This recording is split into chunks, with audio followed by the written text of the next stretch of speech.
Great. All right. Welcome everybody to our welcome everybody to our Tuesday, November 12th special council meeting. It is 6 p.m. and we are here to talk about the capital facilities plan and the proposed budget. So I will, I know we've got an amendment to the agenda, so I will ask, I'll do first call to order first, then roll call. So we got Councilmember Van Orman here, Councilmember Kurtz present, Councilmember Ball here, Mayor Pro Tem Cargill Present. Councilmember Spencer Present. Councilmember Dunn. Councilmember Kennedy. Present. Awesome. So we are all present and accounted for. Before we go to agenda approval, do we have an amendment to add a short invocation tonight? So I'm so moved, Mayor, to item 2.5. Thank you. 3.5. You want to do it before or after the agenda? Let's do the Okay. agenda. 3.5. Thank you. All right. Do we have a second? Second. Thank you. All in favor of adding 3.5 for an invocation, please say aye. Aye. Any opposed? All right, thank you. So then any other, sorry, it's been a rough couple days when we were here. Any other amendments to the agenda? I'll make Okay. a motion to approve the agenda as amended. Thank you. Do we have a second? We have a second from Councilmember Dunn. All right, we have an approved agenda. So with that, we will move We to, didn't vote. oh, sorry. All those in favor of approving the agenda as amended, please say aye. Aye. Any opposed? All right, motion passes. So we will go ahead and move into an invocation given by Councilmember Dunn. Moment of silence, if you can please join us.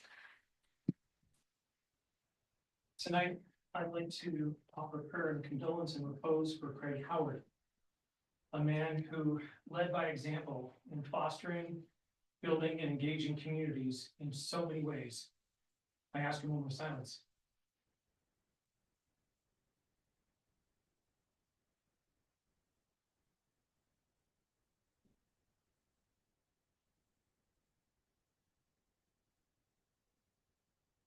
We ask this in your name. Amen. He passed away Saturday. Yeah, I found out late last night. So young. Yeah. Okay. All right. If you guys have any questions, we can talk afterwards. All right. We are up to public hearings. Our first one is on the capital facilities plan. We will invite Lisa up. There's a couple slides and then we'll open the public hearing. Good evening, Mayor and council members. Wait for a second for Evan to pull up the presentation. Okay. Just have a couple quick context things to share with you. This is a public hearing on the capital facilities plan. Next slide, please. And this year, the capital facilities plan we need to realize that it's a slightly different context that we're working in this year. GMA does require an annually adopted CFP to cover a minimum of 6 years. And that the adopted CFP is incorporated into the comp plan by reference. But we do have our periodic comp plan update happening in 2026, as I know you all know. And within the 20-year planning period, the city of Liberty Lake is expected to reach build out. So as part of that comp plan, we are working on including a 20-year capital facilities plan. Next slide, please.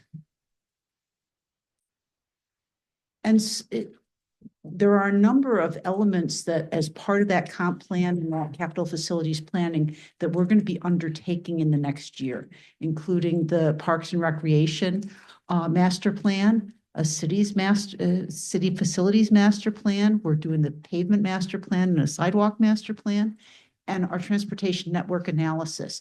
And all of these things are really going to inform us in terms of projects beyond 2026.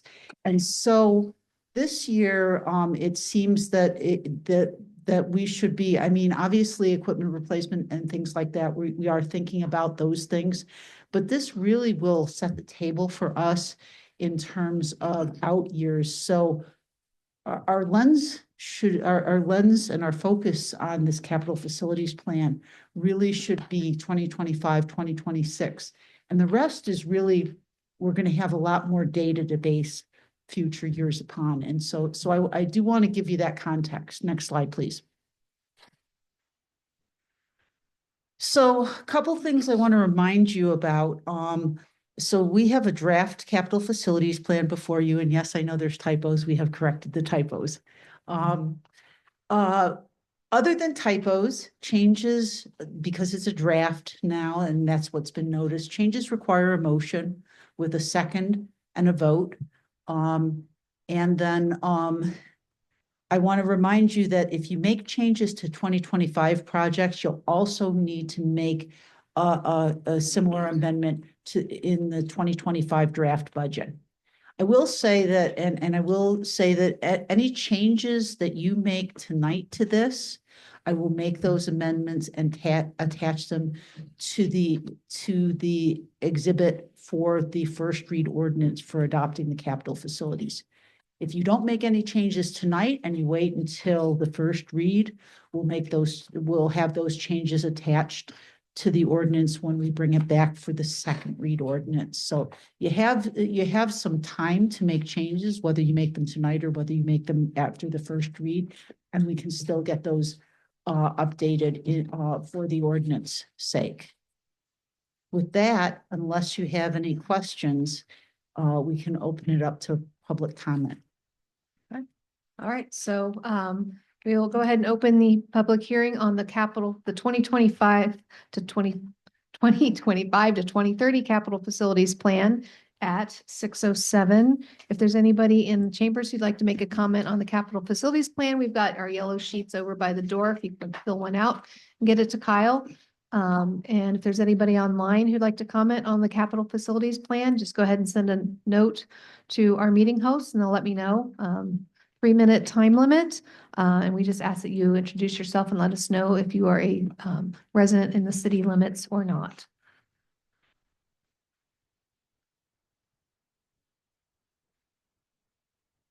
Do we have anybody online?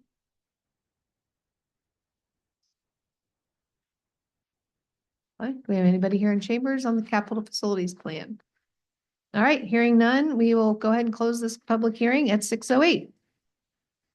All right, thank you, Lisa. All right, next comes the public hearing for the 2025 proposed budget. Yeah, we'll let Kyle start off and then we'll open that public hearing. Thank you, Mayor. So we don't have any material prepared. This is the third in a series of public hearings required by RCW. And so this is really our final formal ask of any citizens interested to provide their input on the 2025 budget before we wrap up deliberations and look to adopt. All right. So with that, I will open up the public hearing on the 2025 proposed budget at 6:09. Moving right along. My comments stand. So if there's anybody in chambers who'd like to make a comment, we've got some sheets over by the door. You can fill out. And if there's anybody online, please send a note to our meeting host in the chat feature and we will call on you for the proposed budget comments. We have anybody? Not hearing any. Okay. I will fast forward in time and close the public hearing at 6:10. Thanks, everybody. So next up, we have a city administrator's report. Thank you, Mayor. This won't take long at all. I just wanted to have the opportunity to make a few quick comments. And the first one is just to let you all know, Kyle and I had the opportunity this afternoon to participate in a webinar with the Government Finance Officers Association with another city manager and an ex-city manager who was in the group was talking to a group of about 125 folks from around the United States about how partnerships and working with not only internal and external partners, but specifically with elected officials is such an important part of the budget process. And so I wanted to bring that up tonight because obviously we're having another workshop about the budget, but to let you know that we're doing our best to incorporate the work that's being done here, not only in our transition to priority-based budgeting, but just in the deliberation itself, to let others across the country know how we're attempting to use partnerships with our strategic partners, and particularly our elected body, to help that process move forward and make it as smooth as possible. That's number one. The second thing is, I mentioned this last week, and I wanted to give it another mention tonight before next week's meeting when I start bringing you some results. We have a budget, call it a survey, out that has been available for folks to come in, get more familiar with our priority-based budget methodology, look at some programs, what the investment in those programs are, the definitions of those programs, and then tell us whether they think they are budgeted correctly, or if they would like to see more or less investment, and not in a value-added sense. Like, in other words, there's not a number assigned to the more or less. It's just, here's the budget. Would you like to see more or less investment? And we've had some participation in that. Not as much as we would like to see. We'd always like to see more participation. But next week in my city administrator's report on the regular meeting, I will bring results so that you can see those results on all 18 of the programs that we asked people to provide us feedback on. We didn't ask for feedback on all 62 programs. That would have been overwhelming, and we probably would not have gotten any responses. So we boiled it down to 18 that are across the spectrum of all departments, and we think we're going to have some pretty good feedback. So we'll share it with you next Tuesday. Mayor, that's it. Okay, great. Any questions for Mark on that before we move on? Okay, all right. So we are up to our workshop discussion on the 2025 budget. Last time we met, we finished with the general fund. So if you would join me in turning to page 79 in the budget. I know my tab is green. I don't know if all of our tabs are the same color. So we can start off with Public Works, Street Operations, and Ben is here to answer questions. So we can take a quick look at the first page, high level, and then we can get into the details. So are there any high level questions for Ben with regards to some of the notes on here with staffing, things like that before we get into the lines? Councilmember Ball. Yeah, I did have a question. Leases, so this is on the equipment, correct? That is correct. So you'll notice 2024 adopted, we had a very high number, 438,000. That was a requirement to account for exercising the lease buyback option or the lease purchase option at the end of our 3-year leases for our heavy equipment. So we did that in lieu of essentially having an ending balance, even knowing that we were not going to exercise that option. So you see a pretty drastic reduction in that. We do still have heavy equipment leases. This is our annual payment, and this is what the true annual payment is the 105,000. Okay, and that's for more than one piece, right? That is 4. Okay, thank you. All right, Mayor Pro Tem. A couple of quick questions. One, just for the public's sake, when they look at this, we're increasing the capital outlay from 200,000 to 500,000, transferring it over to the streets capital. And I just want to make sure that we point that out, because that obviously, if you're just looking at those numbers, that's a huge increase year over year. Second question or comment that I had is, and I'm not sure who would be best to answer this, is 130,000 for snow and ice based on a El Nino winter, a La Nina winter? Whichever one has more snow. But I think we're expecting a pretty heavy winter compared to what we've seen in the past. Yeah. That kind of kept that number from last year. I think we only used about a third of that last year. And really, that's the hope, is that we use a third of what we budget. Okay. So Great, thank you. and we'll speak to the capital outlay that transfer out to streets capital.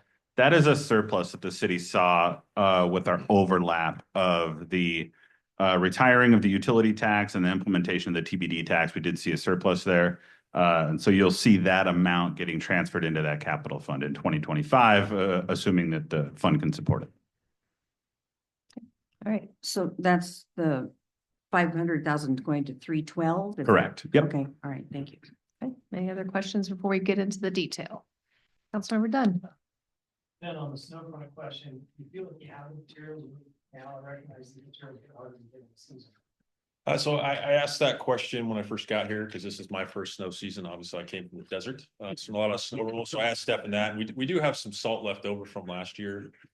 We have not ordered any yet, but most of our vendors can deliver within a matter of a couple of days. So if we see something coming, they are readily available to get us stocked up how much we need. Great for that word of confidence. I can just remember some heavy seasons and there's getting materials late in the season that we moved hard. So I will ask him again tomorrow morning, though. Thank you Yeah, for it the was just in reminder. the last few days that my Facebook memories started coming up with snow right about this week. So good questions. All right. Okay, we can go ahead and flip over. Yep, and really quick, before we Yes. dive into each separate line item, Ben and I will point out a couple of proposed changes that we will highlight as we go through these. Our net is an actual $1,000 decrease, but we have 4 or 5 line items that he updated after our initial entry. Obviously, because we've just brought him online. So I populated some of these and he went back through and tidied them up. So we will highlight some changes through these line items that do have a net change of $1,000 in reduction of expenses. So, As long as it's down, that's good. yeah. All right, okay, so we are on page 80. Streets, so we've got salaries, wages, personnel benefits. And then we get into supplies and obviously a lot of the utility tax items at the bottom are discontinued. So are there any questions on page 80 with regards to salaries, personnel benefits, or supplies? Mayor Pro Tem. Just real quick on the crack ceiling, 542-30-4101. I know that we've been increasing. We've gone from 21 to now we're proposing 50 for next year. We had 50 this year. I guess my question is that enough to cover all the city streets that we need to seal, or do you need more? Because it looks like to me that it's increasing at a pretty good clip each and every year, but we're only seeing 50 and 50 this year and last year. Yeah, so I think the 50 was based on last year's. One of the things that we're looking to do for crack sealing, so this is a professional service, I believe, so we've been contracting that out in the past. We're actually looking to increase our in-house capability. So I think this is good for professional services. We may see supplies, and I think we've already got it covered in labor if we're doing some of it in-house. This is actually one of the items that we're going to adjust as well. Not necessarily for crack sealing, but as we were doing our research for the pavement survey, which Lisa mentioned in the CFP portion, part of that pavement, a lot of these companies that do pavement surveys also provide pavement management software. So similar to the software that we discussed a couple of weeks ago about facilities, there's also the ability to have software to track all of our pavement management and do a better job of keeping track of that. And that helps build into so a lot of the projects that Luke and Lisa are working on for the future. So we're proposing an additional 10K on that 50K to take care of that. We kind of already got the vendor ready. We've selected it. I'm going to talk to Mark on how we kind of figure out how to get it done, because there's a couple of different items in there for different budget items, but we're ready to go on that. But yeah, that additional 10K is to basically increase our ability to manage our pavement and our roadways. Thank you. Okay, great. Any other questions on this page? Okay, not seeing any. All right, page 81. More professional services. Anything in here, Ben, that we'll go to So Councilmember there- Ball. Go ahead. Sorry. Let's go to Ben first real quick. Councilmember Ball, so we can point out. So there is one adjustment to snow and ice control professional services. That's the one that's 542-6641. So I don't know if you saw our crews out today, we installed our frost solution cameras. One at the intersection, I'm probably pointing the wrong direction, but Liberty Lake and Country Vista. So this was something that we put forth on the consent agenda a few weeks ago. This is for next year's, basically, that's an annual subscription. So this actually 15K, sorry, 15K, if I said 10K earlier. But this will allow us, and the cameras are up, I can show you what they look like on my phone. Those are up and running. So that's an additional to the snow removal professional services. So you're going from 10 to 15 on that line? 10 to 25. 10 to 25. Yeah. Okay. That covers the annual subscription. Remind me of the utility, the camera, other costs. So that allows us to see real-time weather data. It helps us plan for snow removal. We get a lot better forecasting It's very individualized for us, and we can see it in different parts of the city too. So we've got a couple on this side of the freeway, we've got a couple on the other side of the freeway, because a lot of times, sometimes the weather's a little different. We don't necessarily have to send everybody out, but it gives us better weather information. Sir, Oh, we missed Sorry, we Councilmember missed Ball. Oh, okay, so that's 25,000, okay. And then roadside utilities, 2024 says 3,000, 2025, 30,000, and no change? Simple, yeah, and so, yeah, great, thank you for bringing that up. That was a typo that we have on our sheet as So well. it should be 3. Correct, that's Oh, 3,000. it should be Missed that. 3. Yes. Oh, okay. So. Okay, and then, we did see some increase in utilities across, because we just have more traffic signals and things like that. I think that's a different item. okay, and then, let's see, a little bit further down, maintenance, admin and overhead utility services for Creamer. I think I asked you this before, Kyle, but why is that so expensive?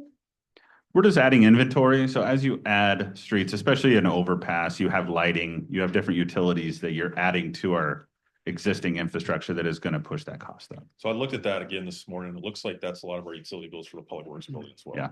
Say that Which again? the public works building, electrical, and gas bills are in there as well, which weren't in previous years because the building wasn't there. Oh. So that's okay. the other reason it jumped quite a bit between 23 and 24. Okay, so that's, And also remember that 20,765 number is only through the end of September, so that will go up. Yeah.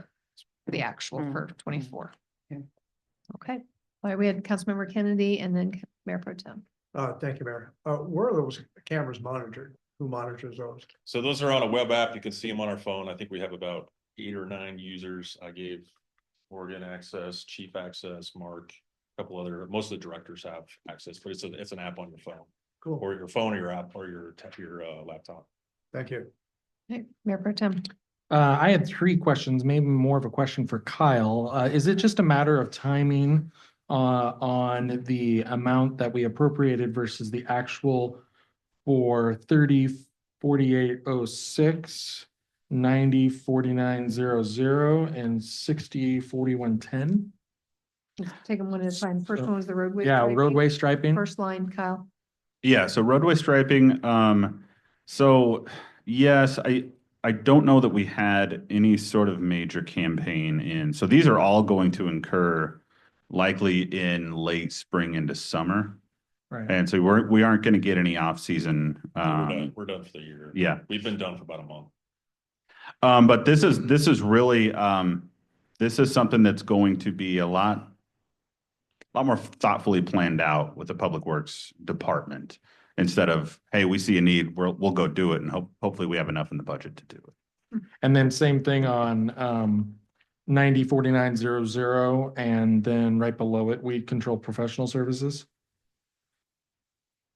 90-4900. Oh, yeah. So maintenance and overhead for registration.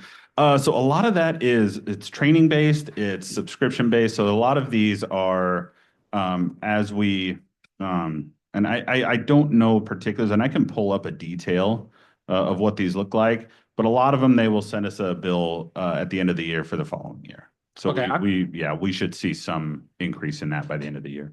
But probably not weed control, right?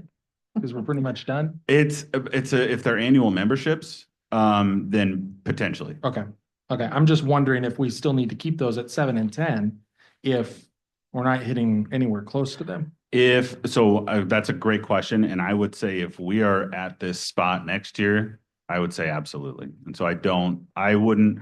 And so a lot of these no changes, when I put these in there, I did not want to constrain our future department to then having to ask for the increase after they came on board. So a lot of these will be a lot more thoughtfully planned out as Ben kind of develops his department. And I don't expect to use 10K for weed control next year. That's another one as the Public Works Department has kind of evolved, Yeah. and we've got some additional, I think Jen put in for a couple of landscapers.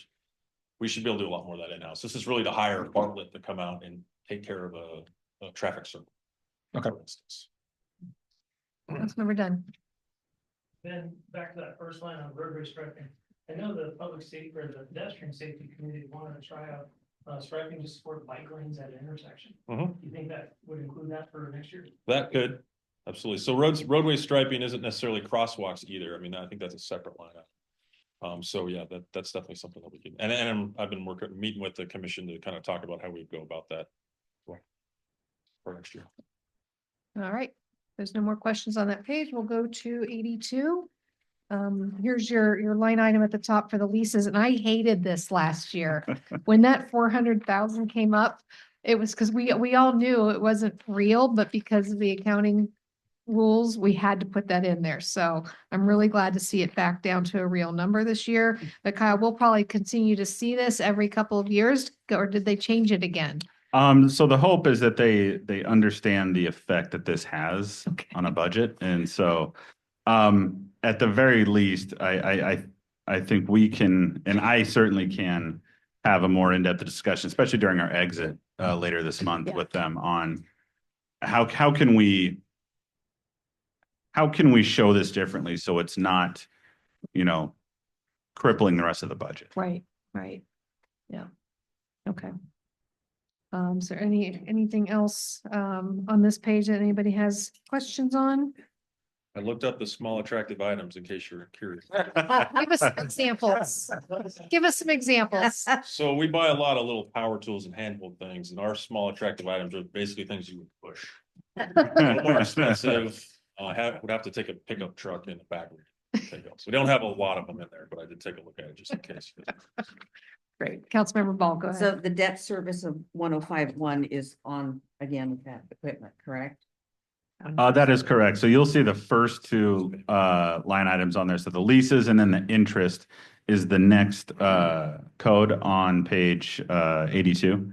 Right? So you have the leases totaling 87,000, and then you have the interest. The interest is accounted for separately, and so that's your total of that 1051. That's Oh. correct. Gotcha. Okay. All right. No other questions on that? I guess we are done with the streets fund. Thank you. Next up, Parks and Arts Fund resources.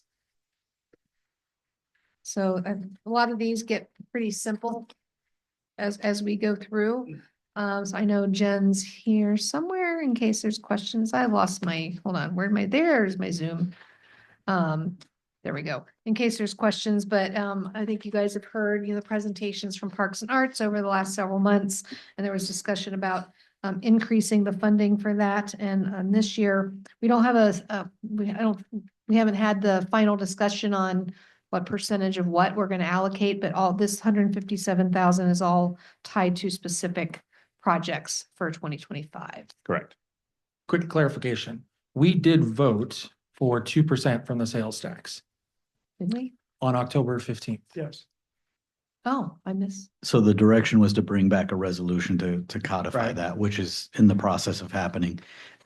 This number is in excess of what that number would be for this year. So we want to get through the budget process, and then we will bring the resolution forward to codify it through 2029. Okay.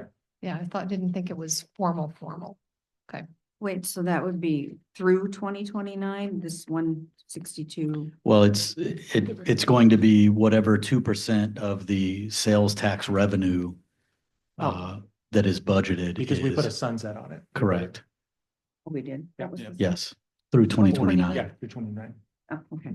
All right. All right. Any other questions on the Parks and Art Fund resources? Jen, is there anything you want to add? No, I don't think so. Other than towards the end, you'll see the strategic plan document that lines out each of the specific projects and associates the dollar amount with them. Okay, thank you. Hmm. All right, next up, Tourism Promotion Fund. So we have a couple of these in a row. We got the Special Revenue Fund, we've got the Capital Fund, and we've got the TPA. Kyle can do a quick Yes. high-level reminder of what these three things are. So Fund 115 specifically is a fund that it's funded by tourism dollars that are generated from hotel stays that it's 2% of the nightly rate. And they are restricted for use for events that bring tourists to the area.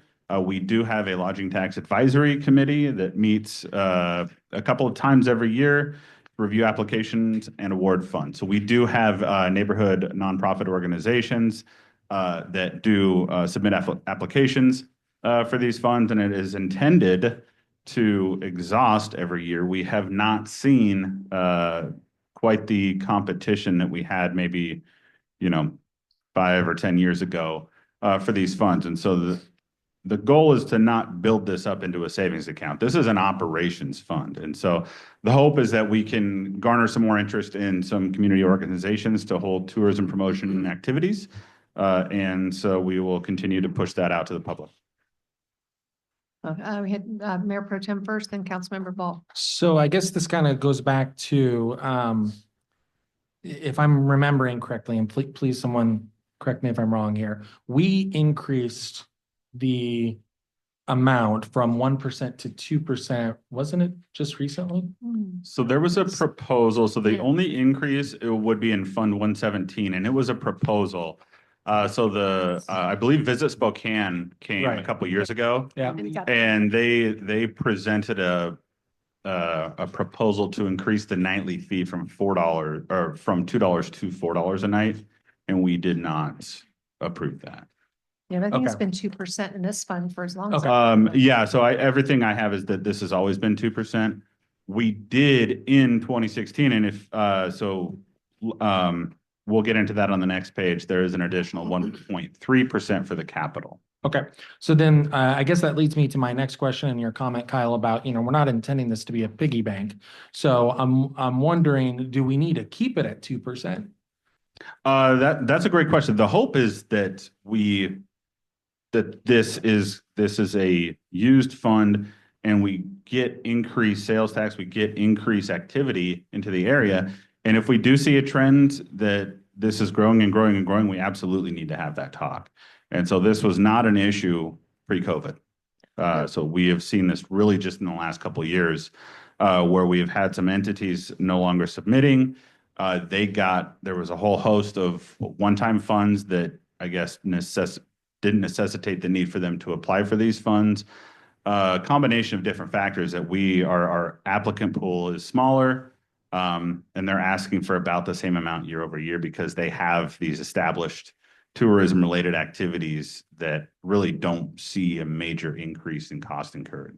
So then my third question, piggybacking on that, is this a fund where we could tap for additional requests for the hub? Absolutely. So is that the hub is going to be the one that brings in a lot of these. Correct. So I'm just wondering if, we should let Phil know that this money is available, if he would like to submit a proposal for it. And so, again, we have had those discussions. And so the hope is that I don't imagine he would have an issue putting something together to ask the Lodging Tax Advisory Committee and then eventually council for some of these funds. Got it. Thank you. Yeah, it's a matter of getting the word back out and reminding people that it's Yeah. out Right. there. I think we had Councilmember Ball and then I don't know who was first, Kennedy or Kirk. So go ahead, Councilmember Ball. It says on the bottom of page 85 that this Lodging Tax Advisory Committee meets in November. When are they meeting and where? I might wanna. So we actually met a couple of times earlier this year. Oh, And so the normal cadence is we'll meet in November to release the application, and then we'll review in December. We had a couple of meetings earlier in 2024. We are trying to so we only have 3 members right now. And so another one of the issues that we're running into is participation from our hotels. that's And what you so, mentioned. and so I have some optimism that we'll get some of that. But we will bring back, hopefully, so we will renew the membership every single year and we'll ask that Wendy continue to sit as the chair for the council on that committee as well. We will ask them again to participate probably in the first quarter of next year and push out this application again and hopefully get some increased participation. Thank you. Councilmember Kurtz. And we talked about this a little bit. But how are you guys marketing to maybe some of the old participants who maybe have not advertised, or maybe some that are, if there are new organizations in town? And then I have one other question. So we put it out on our socials, and David Gaynor has been doing that since he's been on board. And really, it's phone calls and emails. And so that's really, it. We push it directly to their email. Okay. And then my other question had to do sort of kind of an offshoot of what Mayor Pro Tem was asking about, but we've had the discussion a couple times about ball fields. And I think that is one of the things that we've talked about a little bit as something that would bring people into the community. And is that something that part of this could be potentially used for? Yes, and so we have in our struggle to promote this. I think if you go review some of the Spokane Valley's lodging tax meetings, they're really trying to stretch the meaning of some of the RCWs to make these allowable uses. And so if I wouldn't mind inviting Phil here from the hub because he sat in on those meetings. And so to the extent that we can actually lobby the state to actually clear up some of that language to allow for maybe not only just nonprofits, any entity that is bringing tourism to the city that operates a tourism facility potentially could be available or eligible for these funds. And so that would really ramp up our competition for these. Maybe something to consider for the legislative priorities as well. And I know Phil's lobbying already for that as well. So. All right, Councilmember Kennedy. Thank you, Mayor. This is great fun. I think we're able to do over the years, do some good things with this. The hub has done quite well with the city, giving them a lot of funds. I think it goes for a worthy cause. But I would encourage the council to look at what is fair and equitable to all of our 501c3s that are in the city. We have a lot of 501c3s or several 501c3s are extremely actively involved in bringing events to the city. And I think that proportionally that I would throw out, the council looks at a percentage or something like that to be, like say, the word to me is fair and equitable. When a lot of funds was given to the hub for a worthy cause, I've actually had individuals contact me of these other 501c3s that do a lot of work within the city to say, what happens to us? You know, are we the stepchild? So I would encourage the council as we move forward to look at some type of program that's fair and equitable to all of our 501c3s that are active within the city. Thank you. Just a quick comment before we get back. So first, Kyle, can you clarify? So we've got this special revenue fund and then we've got the capital fund next, which we're not going to get to, but it's my understanding that 115 was more of a marketing fund. And I thought there's some sort of formula that the advisory committee uses based on room nights estimated for each of those. So the Kiwanis brings in X number of room nights and they get, that's like a percentage, and the hub brings in X number of room nights. That's still how that works. That's a portion of it. Okay. But just realize that not every nonprofit has to have room nights. Okay. Within that fund. Okay. Right. So, and really Fund 117 is our pure marketing Okay. one, but so part of the application is identifying who's coming to your event and how far away are they coming from, and nights generated from your event. And again, I want to make sure we're talking separate. So 117 is marketing, but it all goes to Visit Spokane. Correct. I'm talking about marketing dollars from 115 that go to our local nonprofits Right. who do the symphony, who do the Yes. Rotary breakfast, who do, some of all the other events. So I just want to make sure we're clear on the difference. You're absolutely. between And so this fund specifically, there are a couple of different functions. There are activities and then there are marketing events. Yeah. And so those are both allowable uses in this Fund 115. Gotcha. Okay. And I think back to Councilmember Ball, if nobody else who hasn't spoken has a question. Yeah, do you have to, excuse me, do you have to be a nonprofit to? Currently, as the RCW states, you do have to be a nonprofit.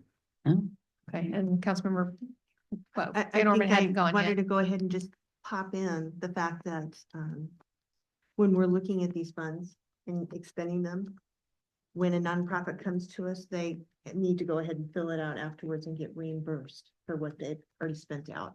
So this isn't we're going to hand you money and then here you go. You have to expend it and then get your funds back. Yeah. And go ahead, Councilmember Ball, were you there? Oh, Is that- no, I just- Okay, no. all right, and Mayor Pro Tem, did you have another No, question? I'm good. Okay.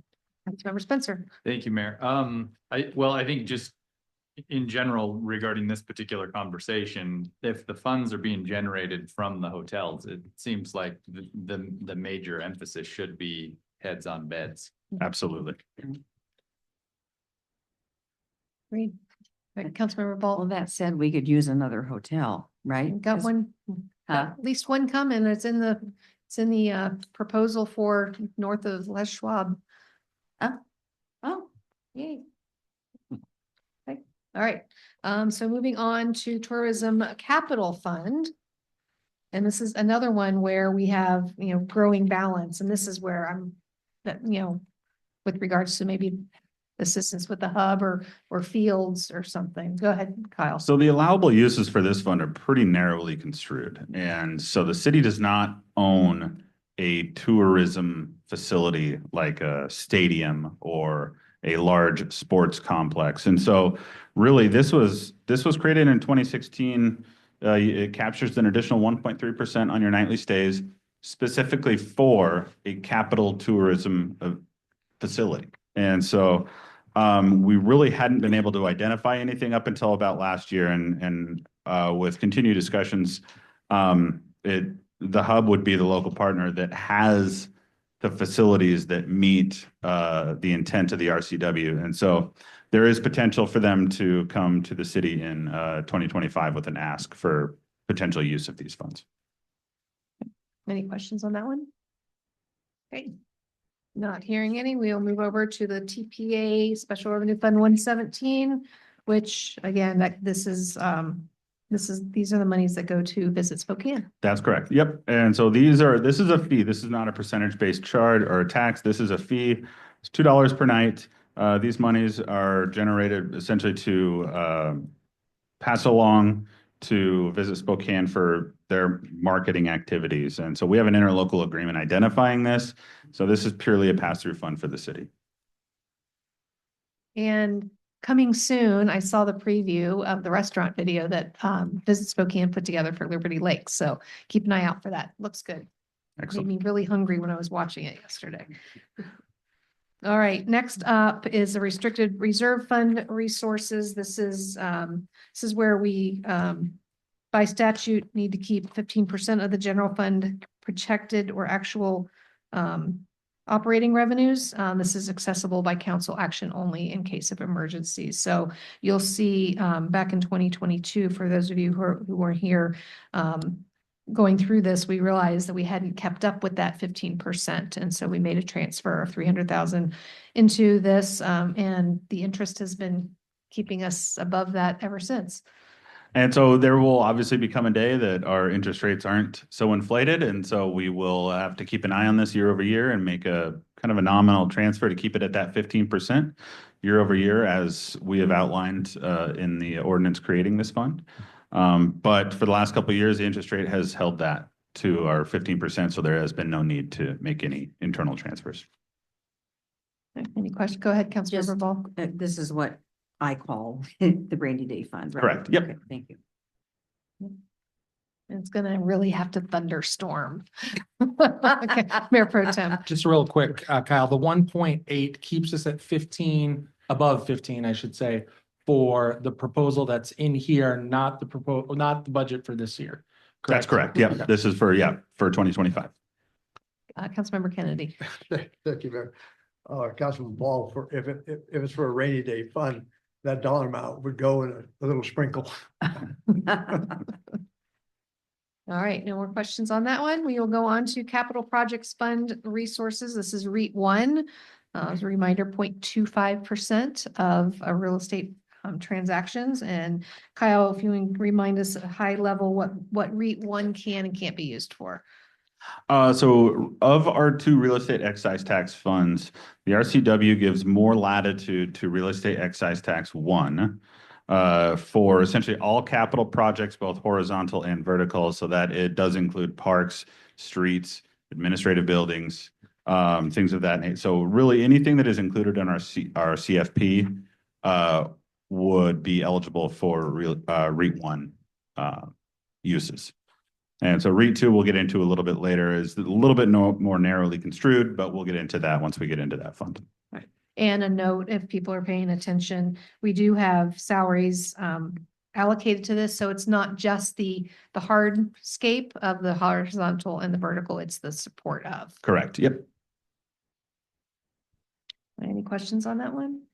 Councilmember Ball? The 300,000, under grants, entitlements and other payments, what is that?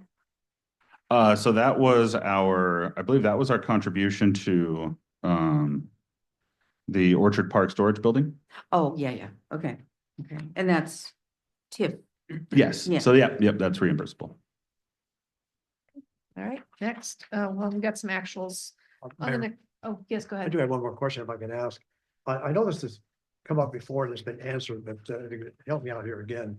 The dollar amount we have in there for not radiated fund, but the dollar amount, it comes up quite often is that, well, we want to do something, well, we can take the money from REIT, or we can take it from REIT. Do we actually have a list of how many times we've cut up this pie? I know we got the library in there, we have other things in there. No, so everything in the CFP is spaced out obviously over 5 years, and so we can use what we have in here. We don't have an exact. Okay, so this project in 2027 is going to be 30% REIT, 70% general fund. So we do not have a specific list identifying current or future dollars to exact projects. I could understand something trying to stretch out to 2027, but I'm thinking 2025, 26. Is there something here? So 2025, absolutely, and then a chunk of 26. If we have already allocated, let's say, we have dedicated roughly $400,000 to an annual repayment of the Trailhead bond, we can generally expect, okay, assuming that REIT can handle it, we are going to continue to contribute $400,000 year over year to that use specifically.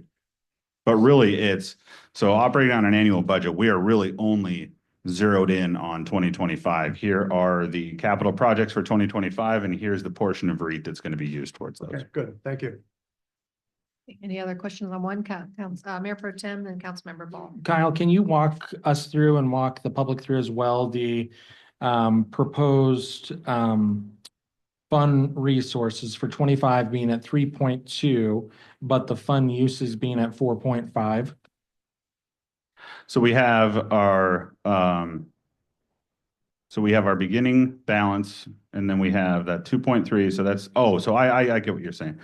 So the fund balance is the ending balance. So that very bottom line item on the expenses, that 1.6, that is our ending fund balance. And so that's really, it's not a typo, but it shouldn't be in there because it convolutes what our actual expenses for REIT 1 capital projects is. So really, we are anticipating ending 2025 with $1.6 million in REIT. right. So exactly. So basically you would just take that 4.5 number and subtract out. So, yep. And then you get your resources. Great. Thank you. Okay, Councilmember Ball. Yeah, I wrote this, I didn't even, okay, so salaries and wages, public works director salary allocation 50%, project manager salary allocation 80% of what? Of their total salary. So 50% of the public works salary is charged to real estate excise tax 1. So this fund. This 30% is then charged to our street operations, and then 20% to planning. So we can get into some of the line items on this fund if you'd like. Really the first page is the revenues and salaries and wages. So page 91 gets back into a little bit of the it's got personnel and benefits, but then you'll see the 400,000 for 2025 for Orchard Park storage, evidence room construction and other things. And with the Orchard Park storage building, thanks Kyle for noting that it is reimbursable by TIF and Lyft. Any questions on page 91? 492. I'm looking forward to getting back to getting some more pedestrian crossings out there. Thank you. Okay, there's no more questions on REIT 1. We'll move to REIT 2. All right, so REIT 2 is what they call the second quarter percent by RCW. It's obvious it's an additional identical 0.25% real estate excise tax collected for those cities that fully plan under the Growth Management Act. And these funds are limited to capital projects that are obviously still identified in the CFP, but a little bit more narrowly construed to really horizontal construction and parks. So no administrative buildings, libraries, PDs, or anything like that. Any questions on the summary page before we go into the details? Mayor Pro Tem. Just a real quick question, Kyle. Using your statement about this being available for parks, would the Orchard Park storage building, since it's in a park, but it's also a building, That what's your best definition? since it, and this is an easier question because it is TIF and LIF reimbursable, that we throw it in the fund that we know for a fact it's an eligible use versus, okay, if we're getting into buildings for park usage, is that still probably yes? I would say the answer to that is yes, because you are carrying out those functions. But again, you're stretching the meaning of an RCW and it's We don't dicey. want to piss off the auditors. Thank you. Okay, Councilmember Ball? Okay, here I am again on grants, entitlements and other payments, 2025 proposed, 1,061,550. Now, where is that? Where is We can that? get into there's more detail on the next page Oh, for okay. that. Okay, But yeah, so specifically that is for the SRTC grant. oh, For that is Road. Mission Avenue, I Yeah. believe. mission So, from Country Vista Yep. to Malta. Yeah. Okay. Any other questions on page 94? We'll see a couple other projects on there with the CFP number next to it as well.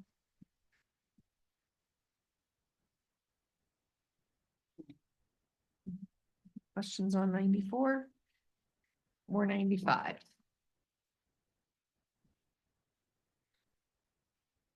Okay. Not hearing any. We'll go ahead over to Street Capital Projects Funds Resources. This is really our transfers from.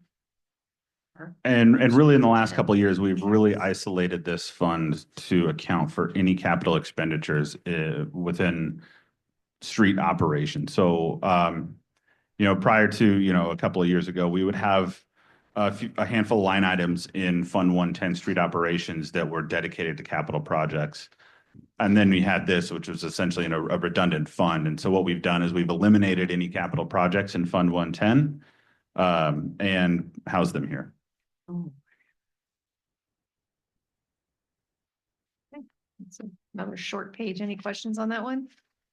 Okay, not hearing any for Harvard Road Mitigation Fund Resources.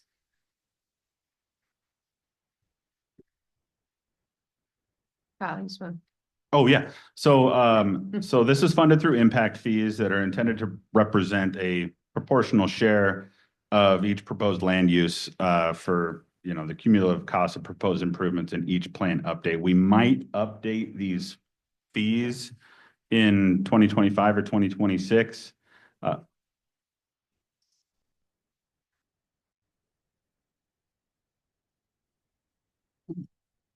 Perfect.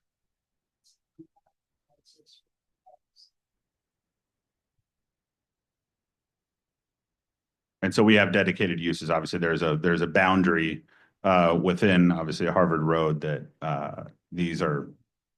we identify projects in the CFP that can be eligible uses for these impact fees. And there's a very fun formula that goes with that. Yes. That is very fun. And I will say that these Harvard Road mitigation fees are, the only thing that's eligible is capacity improvements. Yeah. So, or operational improvements that improve capacity. So like signalization and whatnot would fall within that. Councilmember Dunn. For cool trivia, doesn't this fund and its fees predate the city's incorporation? It's kind of a cool effect that we continue to benefit from. Yeah. As does Tiffin Lift. Yeah. Well, and this No, was Tiffin Lift voluntary. after. And Tiffin Lift was after, not before. After we incorporated. We were working on it beforehand. Can't hear. Can't hear you. Lisa said that Tiffin Lift was before incorporation. No, it was after incorporation. Harvard Road Mitigation Fund was before incorporation. Yeah. All right, Councilmember Ball, go ahead. Okay. And Lisa, if you got more to answer, if you could use the mic, that'd be great. So Lisa, okay, so, like if somebody builds a, I don't know, business or whatever, right on Harvard Road, they can't be hit these impact fees?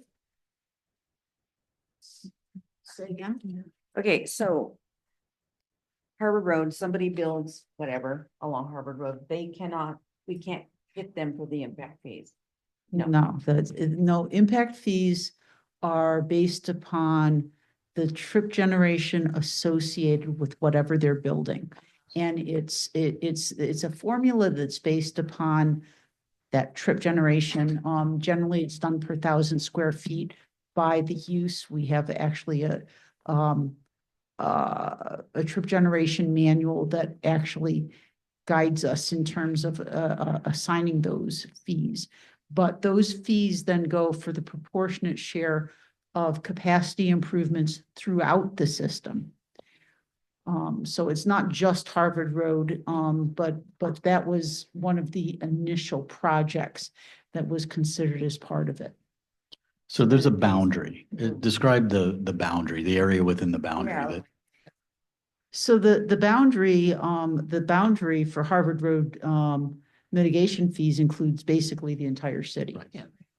Oh, The TIF lift has a different boundary and it actually goes across the river into the unincorporated county.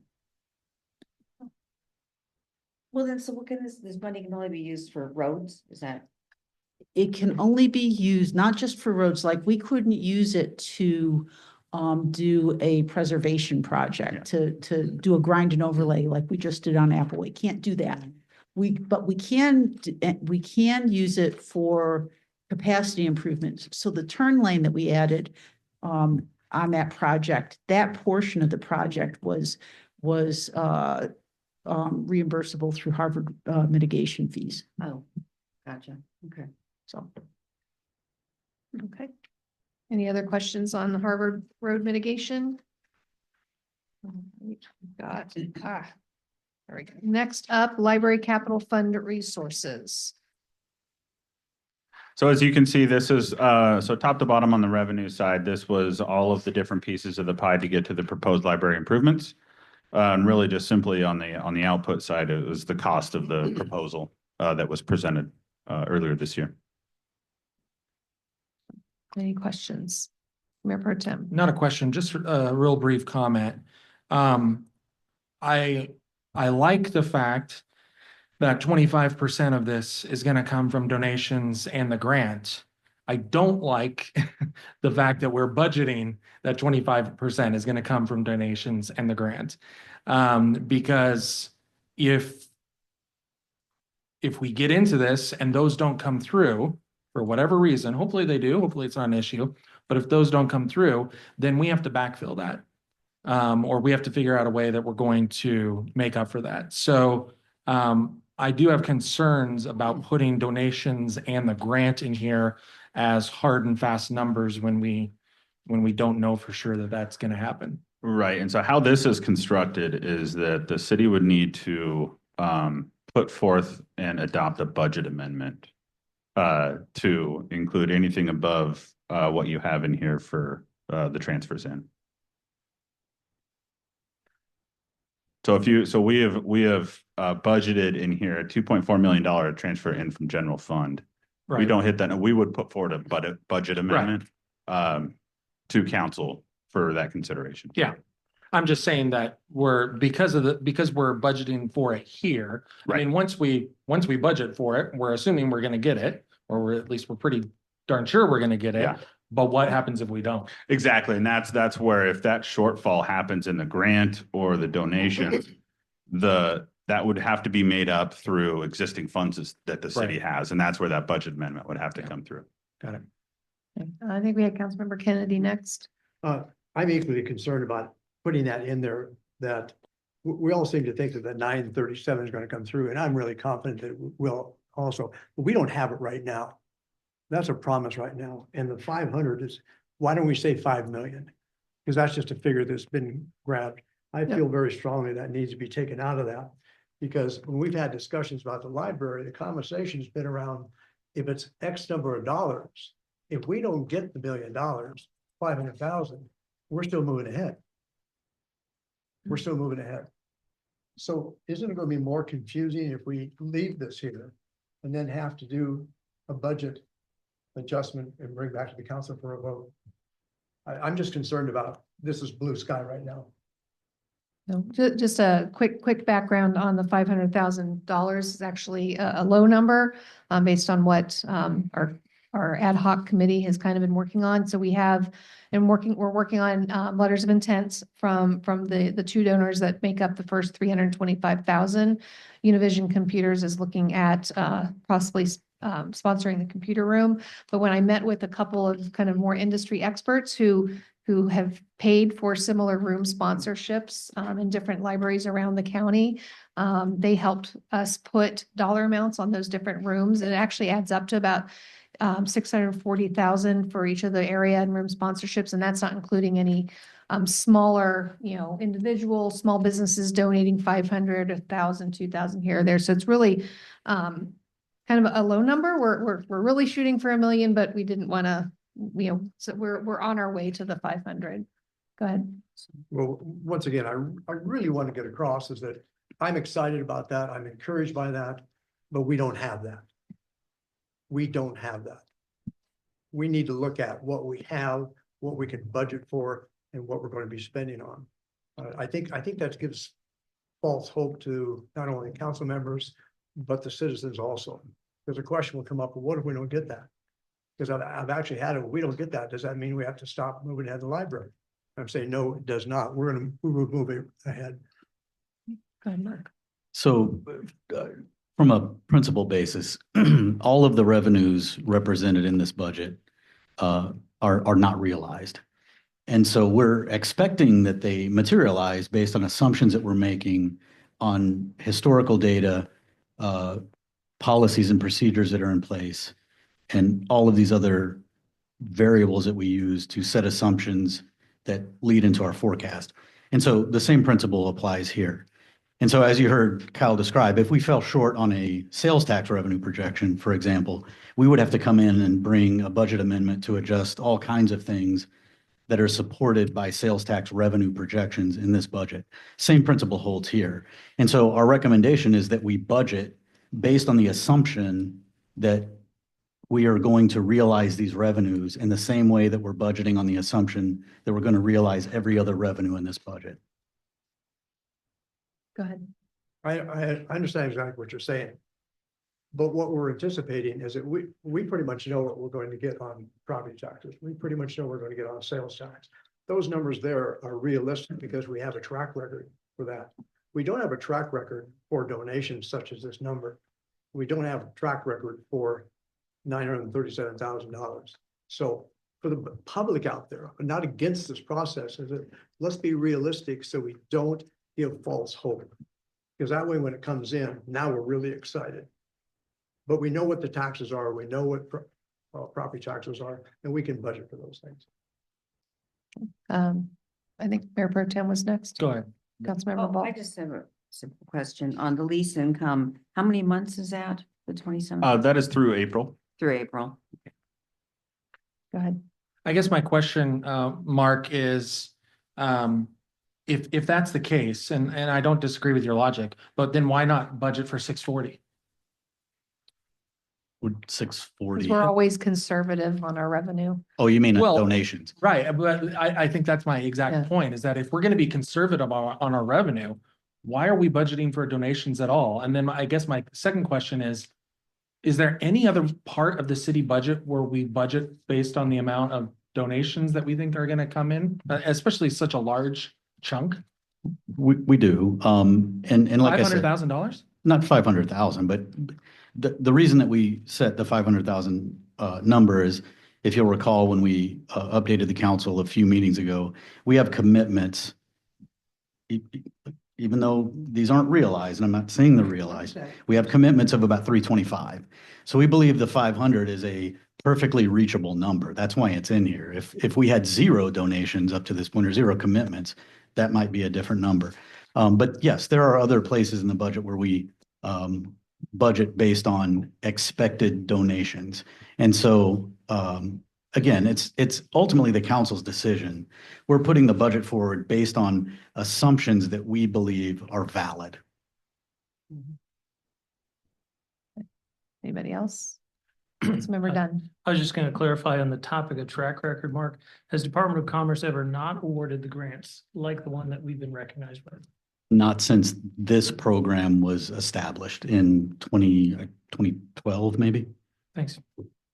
All right, I think Councilmember Walden, Mayor Pro Tem. Well, I know it's not a lot, but back to the lease income, they're not gonna be able to move out in April. The church, I've spoken to them and, so, you know, conceivably there could be 6 more months of rent. And the way this library issue is dragged on, it could take us 6 months. They have another option of where they might be able to go if we may, if it's, Oh. yeah. So Oh, okay.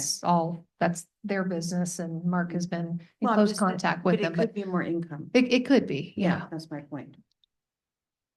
good. I just think it's worth pointing out that the state is $12 billion, facing a $12 billion budget hole going into the next session. So while they may not in the past have rejected these, that's not to say that they won't reject them in the future or pare them down. We could end up getting maybe 500,000. We could end up getting the full 937. I mean, who knows exactly what we're gonna get, but everything is on the table from what I'm hearing in the next legislative session. And I would hate for us to budget $1 million for something, and then we only get half of that. And then we're looking around come April or May or June of next year saying, where are we gonna get this extra 500,000 from? Oh, let's just take it from the general fund.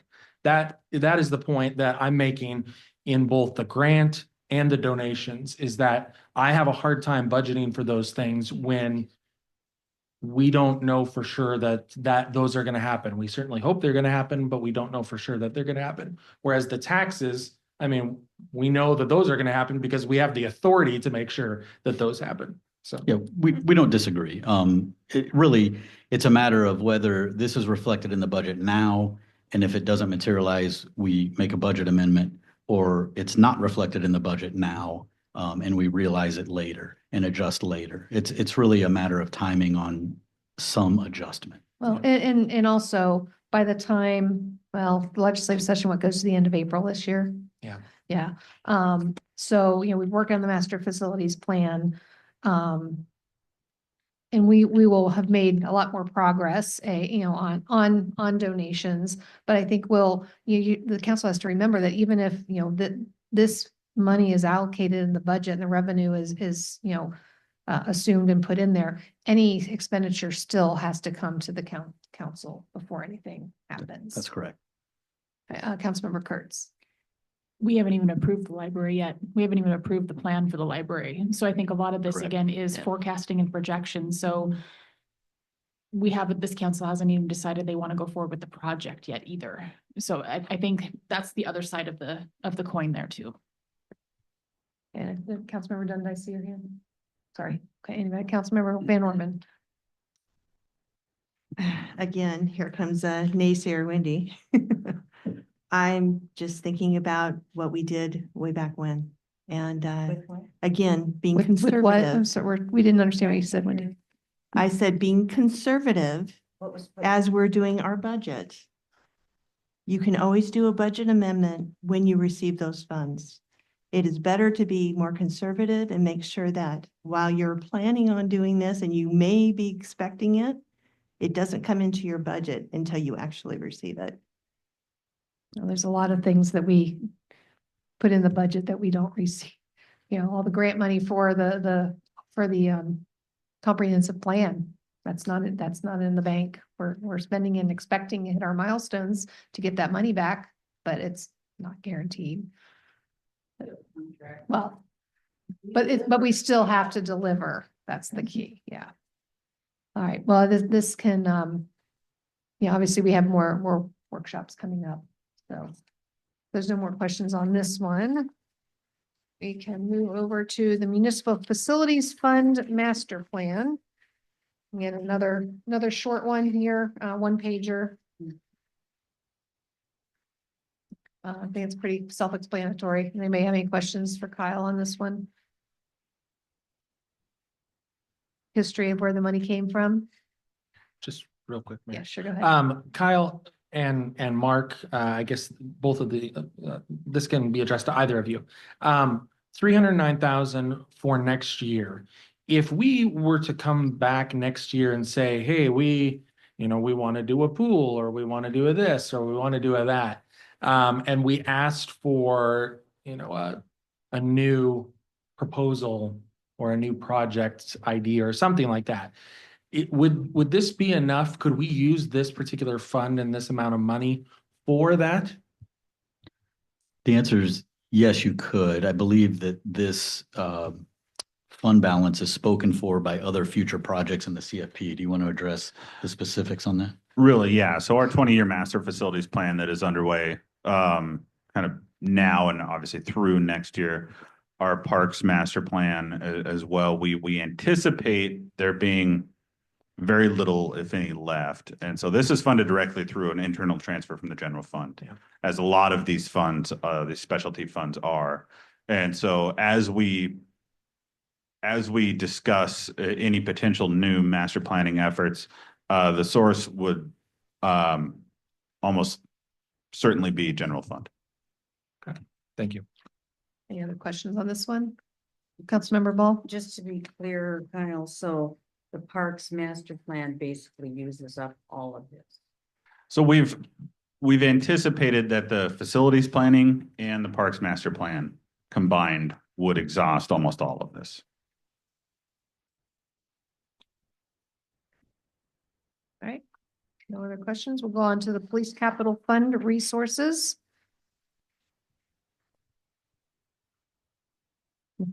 Here's, we don't have any anticipated donations from Redeem, but they seem to show up. And so this started a couple of years ago, and this is essentially a effort from a private business owner that contributes right at the end of the year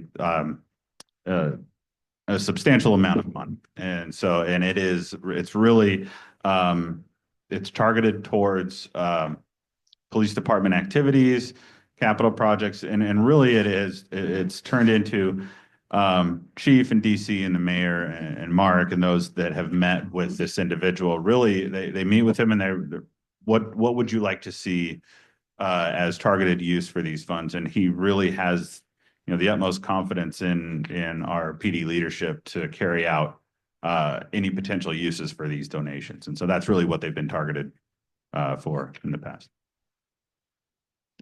Go ahead, Councilmember Is this Ball. paying for the dog pretty much, or? We have a proposal for it to stand up the canine unit through these funds. And then they've also done equipment improvements as small as they've revamped their gym at the PD with some of these funds as well. So it's top to bottom. They meet a couple times a year, and I won't speak for them, but to really highlight, okay, what can we use for these funds once they're realized. And so. Chief's on the line and DC's here. Is there anything you guys want to add? Just real quick, like this last year, we actually got all of our computers updated with using these funds. So all the computers that were going to be outdated and were no longer going to be utilized next year had to be replaced. And we used them to replace 12 of those computers in order to get this done. Thanks. Go ahead, Councilman. Yeah, thank you, Mayor. I'd also like to point out is the benefit of this particular company and donating to the city has been really outstanding for us. A good example was several years ago, probably about 3 years ago, we had never had a generator in an event that city shuts down. We had never had an emergency, but the idea was that we needed that. At the same time, we need to do something about solar on the police building and the library. That wasn't working. We figured out what we're going to do there. We had an expenditure close to 200,000, wasn't it? It was 83,000. 183,000 or so. What? And we were dragging our heels trying to figure out what we're going to do and how we're going to get all this done. This company came forward and donated the generator. Saved us about $80,000 right there alone. That's commendable. All right. Okay, if there's no other questions on that, we'll move on to the community messaging fund. So we'll go through it, and then I had a proposal on this one because it's been this was put in place, I forgot how long ago now, about the time I think that we put the other one in. Yeah, 2017, I believe. 25th, yeah, in front of Trailhead.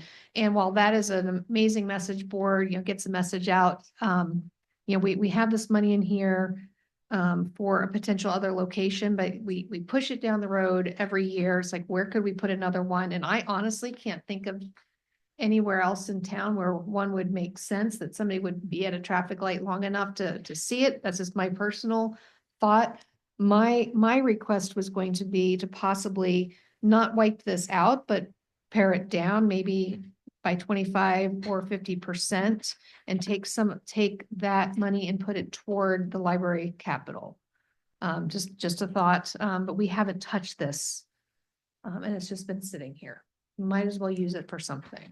So again, just a thought. Oh gosh, I don't know who was first. We haven't heard from Councilmember Spencer much. Go Sure, ahead. thank you.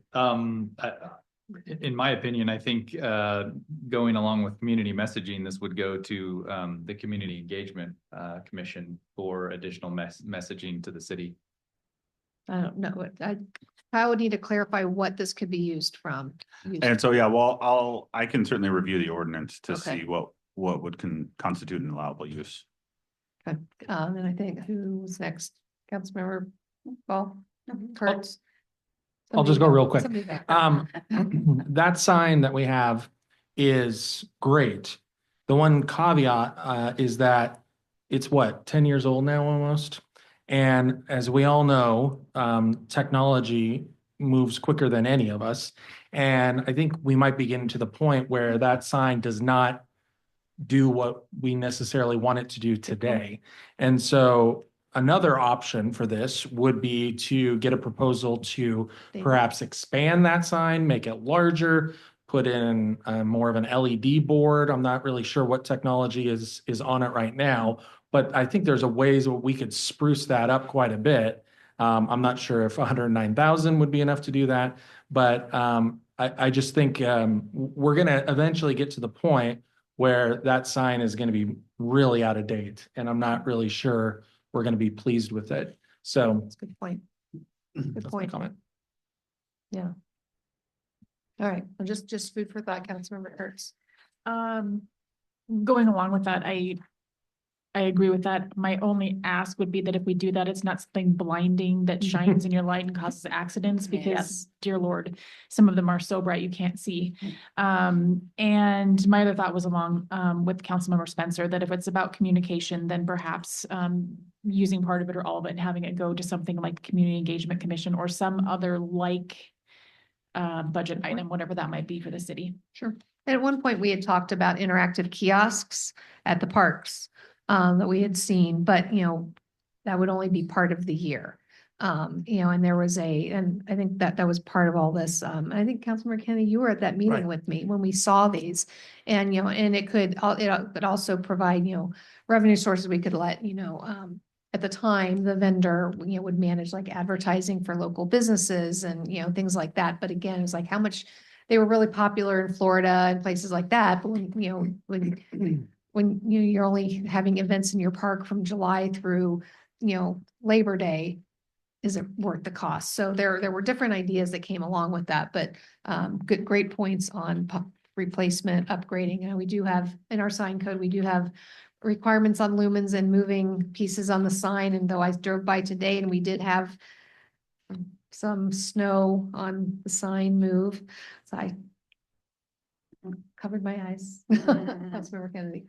Thank you, Mayor. Yeah, Councilman Bricker was there at the same time. This system we looked at was really impressive. Mhm. But of course, it was used exclusively in California and Florida where it was Yeah. pretty warm. But Exactly. we looked at the idea that it probably could work here. My question is, I see that funds increased by 9%. Do we just add 9% each year to grow to that fund? So we have not transferred any additional funds in. That is just purely interest earnings. Okay. Why? Because I remember back when our mayor was council member and she made the motion that we take $50,000 and put in there. And then we eventually changed it to 75 with the idea of where else we were going to put it in the city. We wanted to earmark it. So, Yeah. Yeah. And here we are, and we still haven't done anything. right. And we've got $105,000. Yeah. Just real quick, does does anyone know how much that sign cost? was it around 80,000? I think it was around 80,000, It was $75,000. something like that. Yeah. Yeah, and that was a while ago. And of course, that included all the running the Yeah. electric and the brickwork and everything. So if we would need to upgrade or replace the electronics, I mean, granted inflation, so who knows what we'd be looking at, Yeah. but all of that would probably, we wouldn't have to do that. All right, underground utility fund, this one's pretty self-explanatory. We saw a use of this a few years back when we were able to underground some of the utilities at the golf course. We've typically, I think there was 1 year during COVID, we didn't put the $25,000 in, but it's just been a standing $25,000 transfer in from the general fund to build that up. So when we have the opportunity to underground some utilities, we've got some money to do it. And this is purely an opportunistic fund. We are putting this money away for any unknown future project where we look at this and we say, this would be a very beneficial use to underground some of these utilities as they come up. There's no questions on that. We'll go on to the building contingency fund. And this is another one. I'd like to ask the council to consider what our running balance is that we're keeping in this. So this started when we had the roof collapse at the library many years ago. And it was a hefty amount of money to repair that, and we hadn't planned on it. So I think the first couple of years, it wasn't actually a separate fund, and it looked like we were budgeting every year for $100,000, and it looked like we were spending $100,000 every year on emergency repairs. So RJ Stevenson set up the fund, and so now we've been maintaining it at I think it was originally 100 or 100. I think it was 100 to start. And again, interest has helped.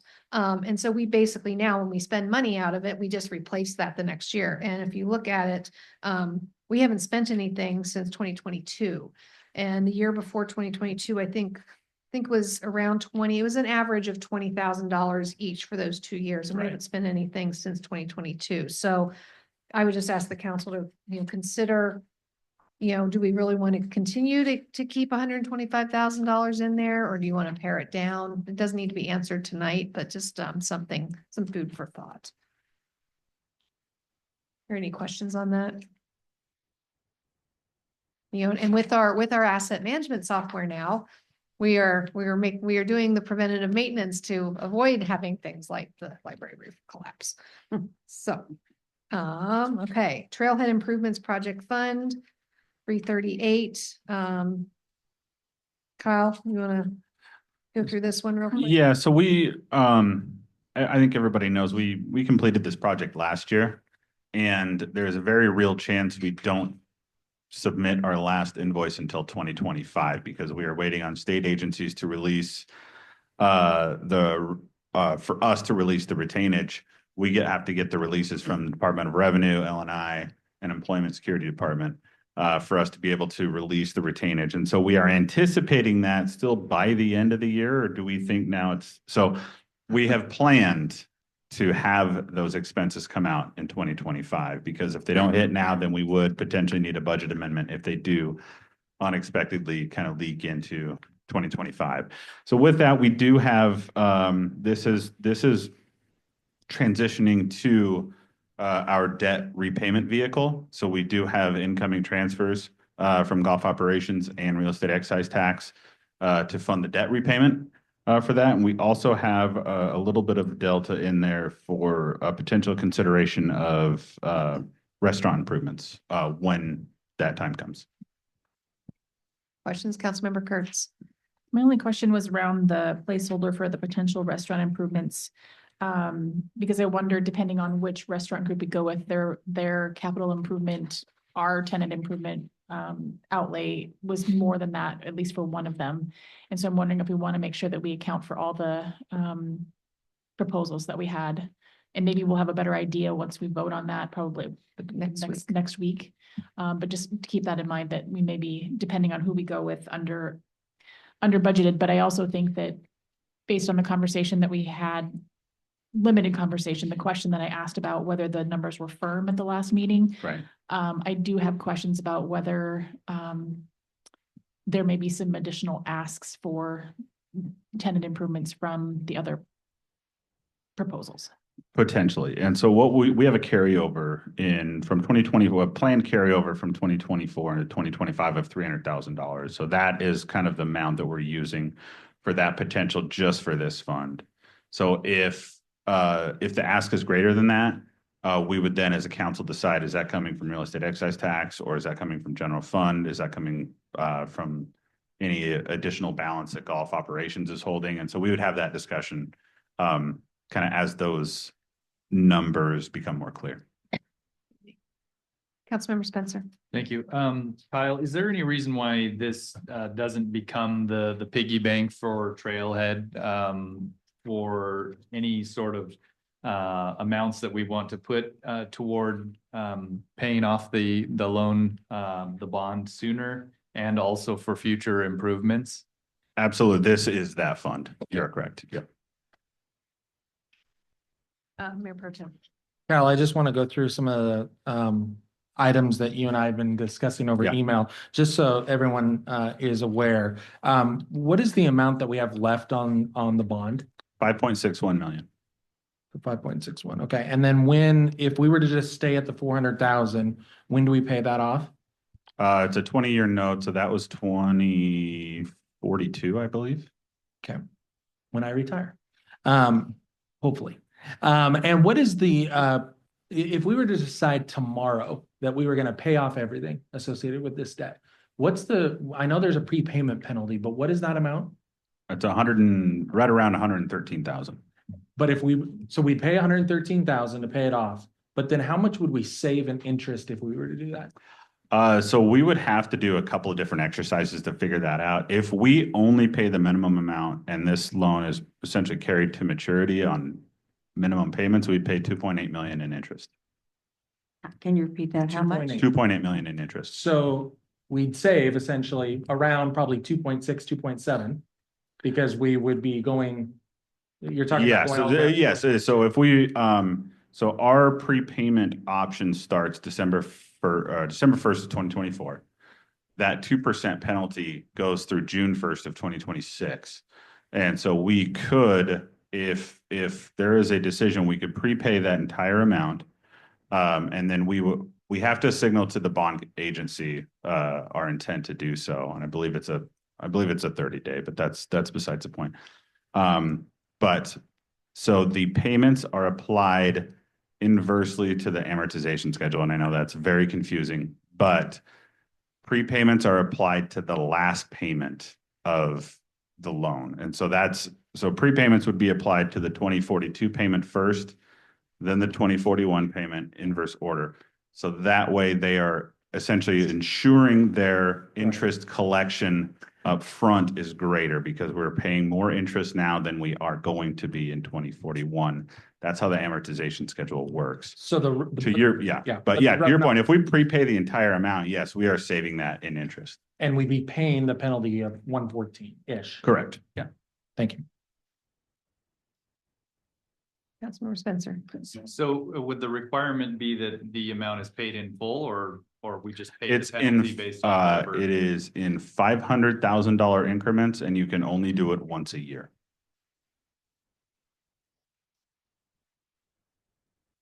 To pay it off, I'm sorry for interrupting, to pay it off early. Correct. So anytime after December 1st of 2024, there is an option if we signal to the agency that we want to prepay. We have in $500,000 increments, the option of once a year to prepay. So we can't write a check tomorrow and pay it. Correct. That's the point that needs to be clear. Say that again. So you can only do it at $500,000 increments. You can't do it at $1 million. It's only $500,000 at a pop. Yeah. Once a year. Once a year. Once a year in $500,000 increments. So you can't just pay 680,000. You can pay 500, you can pay $1 million. You can pay 1.5, yeah, but you can only do that once a So year. we could pay it all off. Correct. Oh. We don't, Just yes. can't Yeah. be- So- Okay. But it's basically, it's the amount we can pay is 500, $1 million, 1.5. Correct. 2.53. We can pay it all off. It's just, Yes. we're limited on where. Got it. And when does the prepayment penalty go away after this year? So beginning December 1st of 2024 through June 1st of 2026, we have a 2% prepayment penalty. 2%. Yes. Okay. And really the idea is if you're paying on the back end, you're still paying more in a prepayment penalty than you are in interest. So you're still, it's considered a penalty. But if the plan is to, round up the funds and prepay this all at once, there is a potential benefit there. But in June of 2026, there's no more 2%. It's reduced to 1%, Okay. and then that 1% runs through 2028. But the 2% is peanuts. compared to Correct. And interest. I think really the discussion that we all had was this, once we took out this note, I think the idea, there was consensus amongst all council members that this needs to be prepaid. Yeah, the goal was pay it off at least in 10 years, maybe. Correct. sooner. I think we gave ourselves 10 years with the hope that we would be able to beat it. But the 400,000 is the minimum payment. That's the debt service payment that we agreed Correct. to, right? Yes. So currently, we don't have any plan in play as a council to make that payment sooner, to pay off the debt sooner. I think the discussion was, for cash flow purposes, we would build this fund up and then make a substantial prepayment once the penalty no longer existed. But as of right now, we haven't worked on building this fund up. We're Correct. really looking at Correct. making improvements for the restaurant. Right.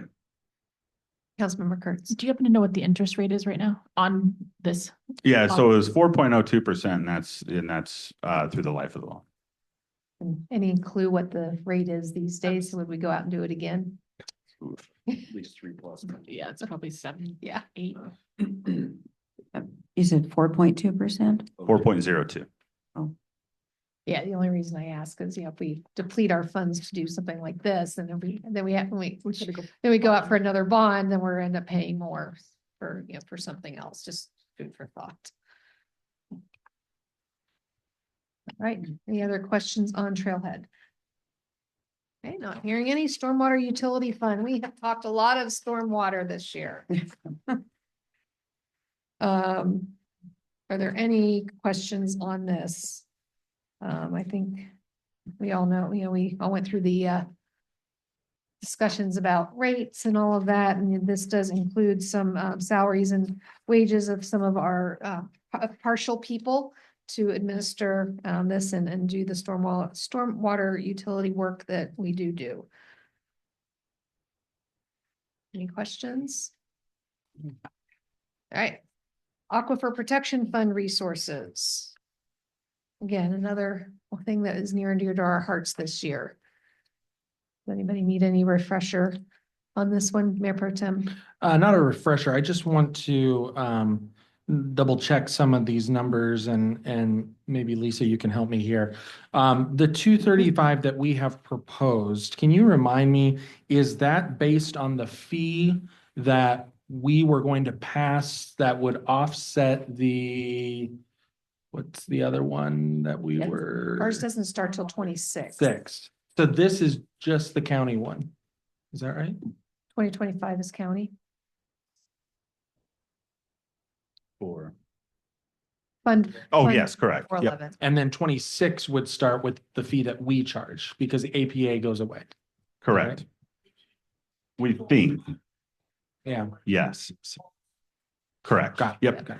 Thank you. What did you say, Lisa? It goes away and then what did you say?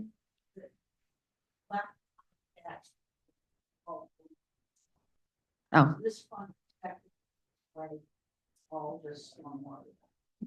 So 411 will be sunsetted and it'll go into 410. well, unless Yeah. by some miracle the valley. Correct. Yeah. Yeah. Yeah, Yeah. right. Well, you never know. Predict with them pretty well. Look on the bright side. All right, golf operations fund. Now we've got, do we want to take a 5-minute break for a quick potty break before we get into golf? Because there's not very much, but that's okay with everybody. All right, we'll be back in 5 minutes, 7:40. We'll be back on. All right, thanks everybody for your patience. We had to take our quick break there. We are up to the Golf Operations Fund, Enterprise Fund 420. So we have our summary page like we have on most other things, followed by the details. So let's keep the questions from the summary page high level, and then we can get into the detailed questions. So I don't see, so Chris isn't here. Kyle, are you speaking on Chris's behalf on Yes. stuff? Yep. Okay. All right. So is there anything you want to point out? There's no change in personnel. All that So yeah, stays the same? for reporting wise, we are making a pretty substantial change to how we are reporting expenditures for salaries and wages for maintenance of the actual golf course itself. Forever, that was rolled into parks and maintenance. And we were funding that through the general fund, essentially. You know, we would have an employee go, you know, mow the greens and then go mow Orchard Park, and they were all getting charged to the general fund. So now, as we have grown up a little bit, we've specialized staff a little bit better. We have some dedicated maintenance personnel for the golf course only, and that really needs to be identified in this fund. And so that's the idea here, is we have transitioned all of the golf course maintenance cost under this fund. So you're seeing a pretty substantial increase in salaries and wages Yep. on that line item. Okay, all right. So are there any high-level questions before we get into the details? Councilmember Kennedy. I'll wait for. Okay, all right, Mayor Pro Tem. Well, I guess just one quick thought. And I understand it's all one building, but I do think it's important to separate out the capital outlay. And again, correct me if I'm wrong here, but it looks like we're doing 110,500 in here for is that the revenue for, or excuse me, the recruitment of the restaurant? Am I understanding that? Where are you? I'm sorry, I'm under the golf fund, operations fund uses, under capital outlays, 110,500 for 2025. Is that intended to be for the restaurant upgrades? That is not. So that is purely for golf operations. Okay. So yeah, that'll be, Okay. yeah. I just wasn't sure because it talks Understood. about the restaurant down below here, so. Yeah, really. So the only way, or the only tracking of so we have revenues associated with the restaurant that are receipted into golf operations, just purely because it's housed in that building. So. Okay, well, I think it's important to point that out. Right. Because to me, I mean, I consider them two separate things. Yeah. You know, I don't hold the golf course accountable for the restaurant and vice versa. Even though they are under the same roof. Right. Councilmember Kennedy. Thank you, Mayor. You say that there is some revenue from the restaurant that goes over to the golf side? So no, there's purely, we receipt the lease income from the restaurant into golf operations fund. Okay, as you know. Right. This has been a concern of mine for years. Yeah. Enterprise fund has to be set up separately. And the restaurant is one enterprise fund and the golf course is a separate one. I still have a concern that when we put it all together, it doesn't give us a true figure on moving forward, you know. Right. You and I have And- never talked about this, have we? Right. And that's purely, I mean, if it is the will of the council, we can absolutely isolate these two functions. I feel it does need to be isolated. Anybody else before we go into the detailed? I Councilmember would Switzer? also support that. If we're capable of parsing, that out based on the maintenance and things like that, I don't really see any reason why we couldn't parse that out again. They are two separate operations really, so might as well get a good idea on what the real costs are. Sure. I'd like to go one step further if I may. Perhaps we could hear from, I'm sorry. Yeah. Annie. Yeah. If we were to look at doing that with the separate operations, like where would we envision, I guess, the space rental for the room, the Rotary room? So we would need to, Another one? Yeah, another one. we would really need to get the existing restaurant operation functional before we really understand what is parsed out, what is truly a separate function. So I think doing that up front, we would run the risk of convoluting it even further if we then have to backtrack and say, well, the event share is it part or is it not? And so I think that eventually we can make an easy case that we can separate these two functions once we have a signed lease and we know how all of those things are pieced out. So ultimately, this is the council's decision, but we can just as easily parse those out in the same fund. They're separate operations. They can remain in the same fund. It's one enterprise that we can report on separately by function. If the council desires to know the difference between golf revenue, restaurant revenue, room revenue, we can do that within the fund. We don't have to create three separate funds. It's the expenses being split out is I think the big question. Right, which is easily done Yeah. within the fund. Question? Yeah, I know. I agree. Totally can be in the same enterprise fund. Why it's important to be able to separate it is because we're in the process of trying to determine what a lease is for the restaurant. The only way we do that is know what our expenses are. But I think what Kyle's saying is until it's kind of a catch-22. Yeah, It'll we be have to hard for him to do identify that who's until we have responsible a- for what Yeah. through that lease negotiation process. Then it can be black and white. Here's what the expenses are, here's our income, and here's the bottom line. Did Mayor Pro Tem, do you ever hear that? Okay. Anybody else? Councilmember Spencer? To be honest, in the conversations that we've had with these potential restaurateurs that are coming in to the city, there were some questions about what was going to be an allowable use for those restaurants. And I'm just curious whether we had something in a potential contract that we've shown them, a boilerplate of some sort as to what they were going to be allowed to book out, and as far as that space goes, because that seemed to be pretty confusing to me as they were talking to us and we were asking them questions. So, and if you want to contribute to this too, please feel free. But essentially, the Rotary Room is not part of the restaurant. But if there's an event in there, we had contemplated, and we're in the process of drafting a catering agreement with the previous tenant, and we would contemplate doing the same thing with the future tenant.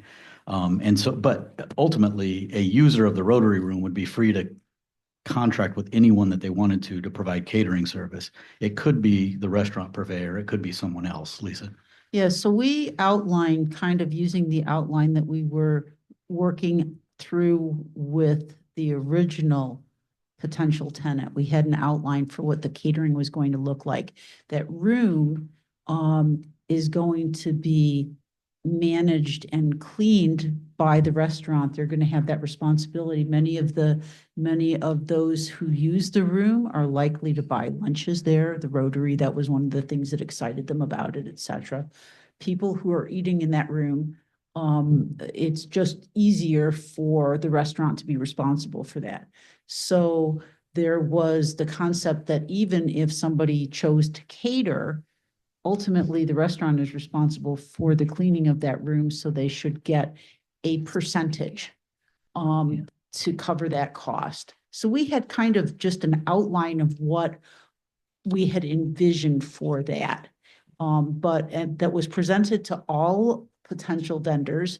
We did have kind of the boilerplate, a boilerplate of a lease. But again, those are the things that the final negotiations have to determine. But we have an idea of what we want it to look like, and that has been communicated to all of them. And we had kind of brainstormed this with golf operations staff, with Kyle, with Mark, with and with the prior restaurant, and with our brokers, obviously. So we have a structure that we've been kind of promoting, but the details may get tweaked a little bit when we get down to final negotiations, if that makes sense. Yeah, just to follow up, so is the, at least the initial idea that the city owns that space and the reservations that the restaurant is coming to the city to contract out space and time as needed, or is the restaurant going to be owning that space, so to speak? No, so we own the space. They actually, for ease of operations, they will take the reservations, et cetera. There will be a deposit for use of the room, that if not for, that if whoever leases it cleans up, that we'll have a little checklist, then they don't have to, they have a refundable deposit. Otherwise, otherwise that would be recompensing the restaurant for cleaning up the room, kind of thing. So, but yes, it is our space. It is primarily ours. If there's an event there, they can choose to have the restaurant cater it or otherwise. The same thing with the deck. The deck is like, the restaurant can use in good weather, the restaurant can use the deck for overflow seating for the restaurant, as long as there's not an event in the event room. So that's kind of how it was, it's been laid out. And I think the key part, just to reiterate, that was all communicated through the broker to each interested party. Sure. Okay. Okay, Councilmember Vol. Is the rent for the Rotary Room going to stay the same, or is it going to go up? So the rent for the Rotary Room is established by the city's fee schedule. That's the city's fee. So. Okay. So you, council, can decide to increase it or whatever, but again, the intent was always to try and just recoup costs and make it available to the community. Okay, if there's no further questions on the main page, we'll go ahead, flip over to the details, page 109 of your budget. First page is all revenues. Are there any questions on the revenue side? Councilmember Dunn. The simulator room, 2024 actuals. Did we really miss our 50,000 by that much? No, Kyle will explain the split out. Yeah, so that is receipted under technically green fees. And so that's how our point of sale system has it set up. And so I get monthly reports from our golf pro, Chris Johnston, on the performance of that. And so we anticipate to end the year with roughly $67,000 in revenue for the golf simulators. Yeah.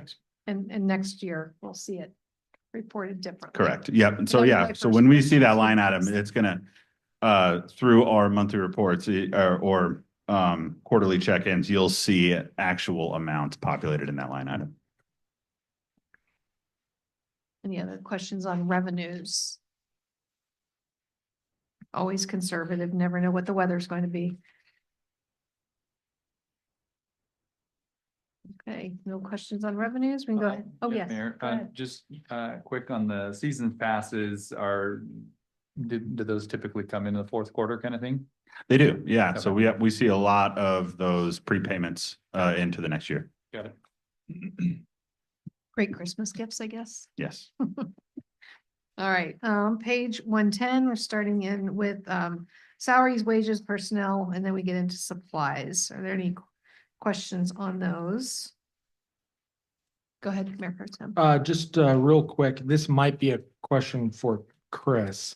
On Fund 613401, we're projecting an increase from 120 to 150, and I see we've already blown past 150 in 2024. My question is, there was a comment on here about accommodating the larger store space. They're just specifically referring to 2024, right? We're not, Correct. there's nothing else we're doing this year. in the No, Coming year. Okay. no, you're essentially building out your inventory. Right, right. Okay, that's what I wanted. Thank you. All right, any other questions on page 110? All right, moving on to 111. There's that SBITA. I haven't seen that in a little bit. Obviously, we're not purchasing new golf carts this year, so you saw that line item go way down. Yep. Are there any questions on page 111? What is SBITA? Tell us again. That Noel. is, it's subscription-based IT arrangements. We And talked that about is that last- yeah, it's a reporting mechanism from our governmental accounting standards boards that is requiring these to be reported as a separate line item and tracked separately. But we have none for the golf course. Yeah. It's just every year, new line items pop up. Keep the auditors in business. All right. Any questions on 111 or 112?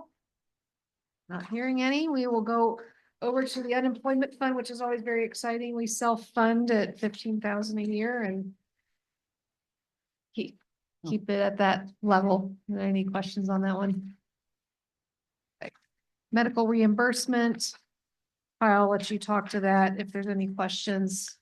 So with our high deductible plan, our deductible is set at 3,300 and our out-of-pocket maximum is 10,000. And so there is a bridge.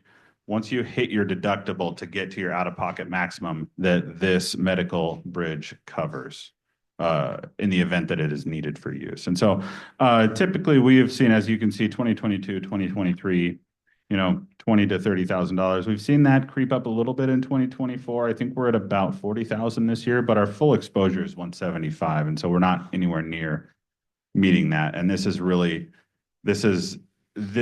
kind of on the back end of how beneficial offering the high deductible plan is, both on the city side and the employee side. It covers the employee top to bottom, and we pay so much less in a premium by offering the high deductible plan. So this is truly a win-win for the city and the employees. And what's the max out of pocket? 10? 10,000. All right, if there's no questions on that, we'll pop over to custodial fund, pass through. These are always, well, it's our last page. Kyle, you wanna? Oh, so yeah, sorry.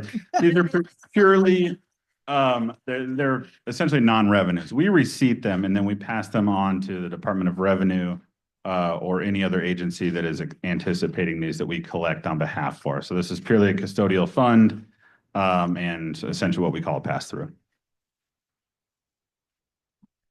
There's no questions on that. All right, so our next section is the appendix. Are there any? And obviously the capital facilities plan is in there, so we can start in on that if you'd like, section by section. Just looking, it's 8, we're scheduled till 9. Just keep me honest on time if you guys are feeling draggy and you want to tackle capital facilities plan another time, just let me know. But we can start in on this. So you'll see at the beginning, you've got your executive summary, you've got your acronyms that I always have to, no matter how many times I do this, I always have to keep going back and refreshing my memories as to what funding mechanisms mean what. And then we get into on page, oh gosh, well, 4 of this section, oh yeah, page 4 of this section, I guess, is our first glimpse at the 6-year transportation capital facilities plan. And it's very tiny. It's very tiny. But this, we can start through and start going through questions in detail. Any requests for changes, like Lisa said earlier, if there's any changes made to this in 25, we need to make the corresponding changes in the 25 budget. So, and I do appreciate, all of the narrative that goes with each one of these, a little bit more explanations, as to what's being done on each project. So I guess we can start off with this page 4. Are there any questions, requests for changes?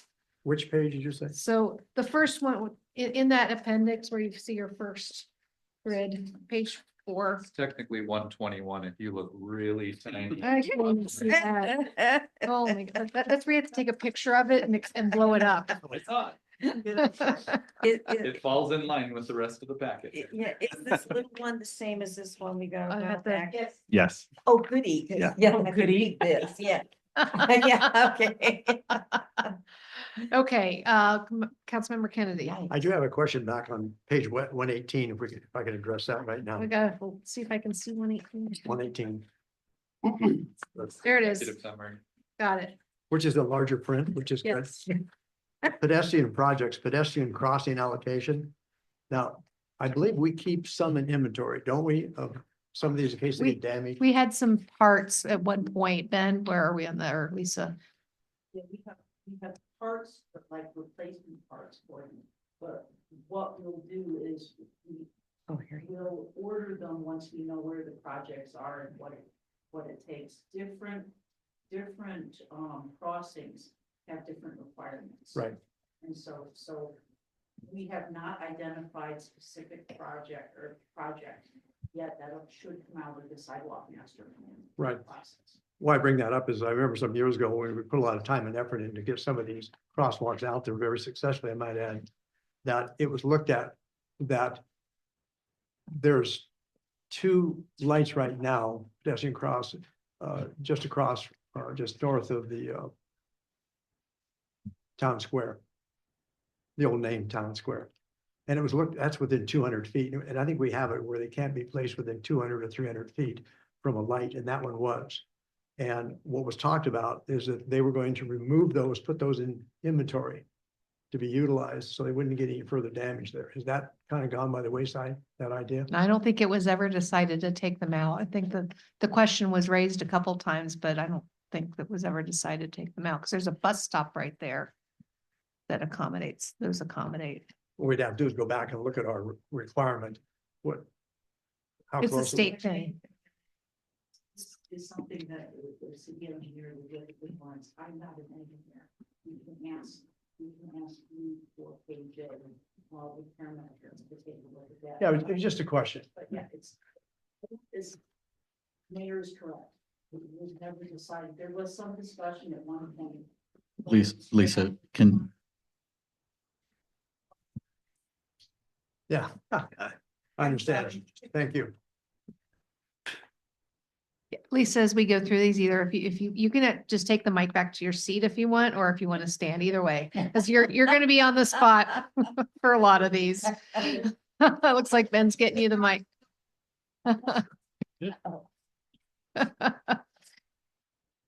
Yeah, and actually when I did the driving tour with Ben and Stefan, we preliminarily identified 2 locations for the next ones. There's safe routes to schools. One near Liberty Creek at Fairway or Eagle, whichever one doesn't have one, and Country Vista, and one over in Rocky Hill. So, yes. Those are the blinky things. Yes. Yeah, okay, all right, thank you. Okay, all right. So, any further questions on that page, Councilmember Kennedy?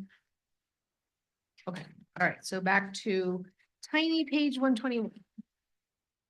All right, we'll just kind of let you guys take a look, and if you've got questions for Lisa on any of these, and if you've got a question, just mention the line number, the TP number, so we can look at the right spot. Councilmember Ball. Yeah, Lisa, TP 12 swing lane. Councilmember Ball, can you get closer to your mic? Oh, please? I'm so sorry. Yes, TP 12 swing lane to east city limits. So it's the Appleway overlay. That's the project that's just getting wrapped up now. Oh, that's it. Okay, that's what I thought. And if you go to that appendix, there's very good descriptions. Oh, yeah, Yeah. yeah, okay. I just wanted to make sure that's what it was. Yep. Okay. All right, any more on this page?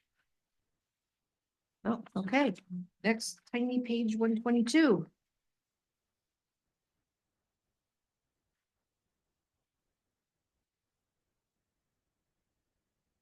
Nothing? All right. So, and we get to the next one. I can actually see 126 a little bit better. So we're on the PFs now. Mayor Pro Tem. Not a question, Lisa, but more of just a general comment. As I went back and watched some of the discussion about the building that we purchased at, what's the number, 2349? The church. Yeah, thank you, the Legacy Church. They, at that time, I think that was 2022 or 23. They were saying that that building would need a new HVAC system within probably 7 to 8 years. And so if we proceed down the road of going with the library in that facility, I'm wondering if we need to set aside something in the 28, 29, 30 timeframe for a new HVAC system for that building. I believe it? that I think that we were gonna do it all at the same time, so that's what. Okay, because I asked that question when we were talking, and they said it wasn't. Yeah, let's I take mean, that maybe it is, and maybe that was just a mistake. let's just clarify that. I mean, take a Okay. note. Okay. Good question. All right, any? Mayor, if I may. Hi, Candy. That was Shandy. Oh, sorry. We have the speaker really loud here. Oh, sorry. I was just gonna comment on the HVAC upgrades. Yeah. We obviously need to double check with Jonathan, but I thought because of like the new energy code and stuff, Yeah, it was already triggered, and so I believe we had planned to do those at the same time. okay. That's what I thought also, but yeah, we can verify. Okay. Yeah, Ben will confirm. Thanks, Jandy. Yeah. I'm glad we have more than 2 people remembering the same thing. That always helps. All right, anything on our PF 1 through 11? That Councilmember Kennedy. Additional question that Mayor Pro Tem brought up. Can we, when you're checking on that, can you also check to see what was looked at for the roof? Was that included, life expectancy and that type of stuff? Thank you. If I can just remember, guys, get closer to your mics if you can. All right, if there's nothing else from PF 1 to 11. Next page is PF 12 to 19.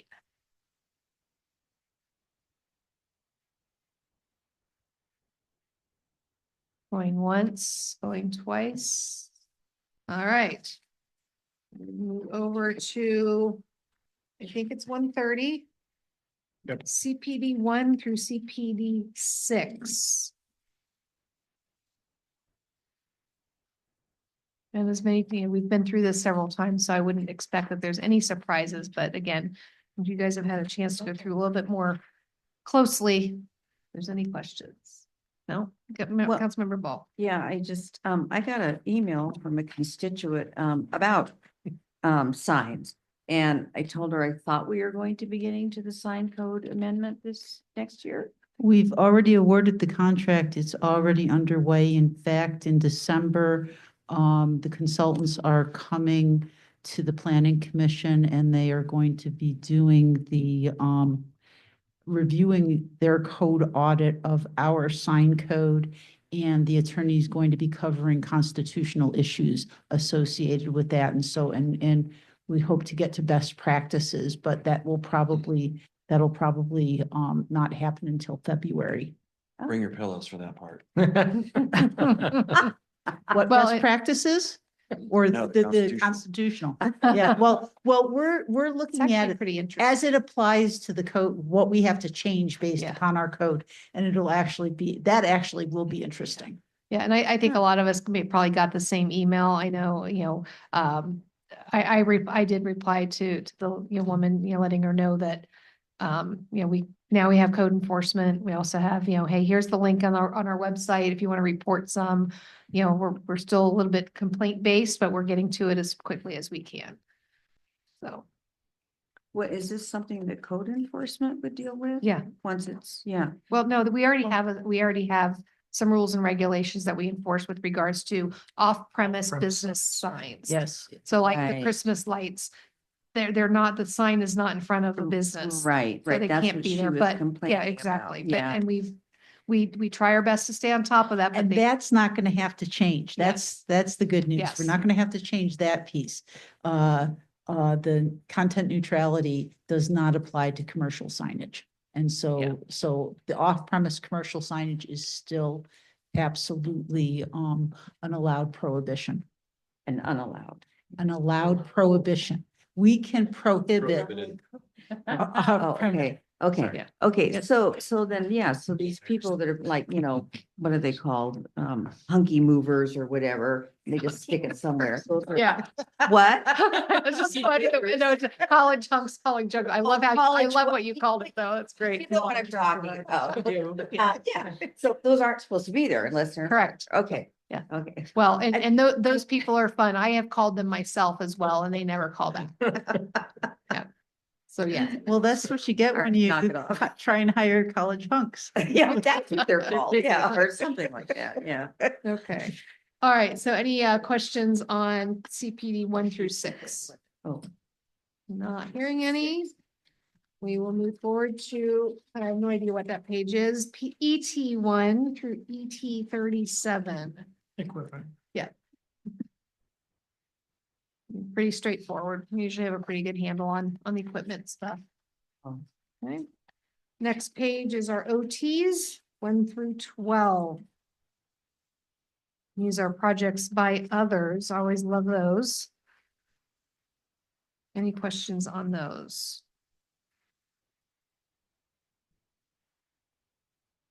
I'm not hearing any. We are up to, oh, well, there we go. We're up to, the unfunded projects list. So this is always a good piece of conversation. So, as a reminder, unfunded projects are just that. They're a wish list. In my mind, the more comprehensive the list, the better, because if it's on here and even if we don't fund it, if a grant opportunity comes, we might be able to apply for that grant if it's on this list. So, this has come from, community input, a whole bunch of different things. So I see Councilmember Dunn's hand up to go first. Yeah, is UF 12 underway? The pavers are down. How are we doing on the gazebos? Pavers are down. Right on. We need funding for gazebos. That wasn't part of that's why it's on this unfunded project list. Yeah, and I guess I'm looking to you guys. Is there anything on here you'd like to change, add, remove? Seems like we talked the community messaging board, maybe not going through with that. So if we change that fund, we could probably take that off. Well, so yeah, Can I just- go ahead. Yes, absolutely. I think the challenge that we have with the River District Community Message Board is that other than Indiana and Harvard, there are no traffic lights Yeah.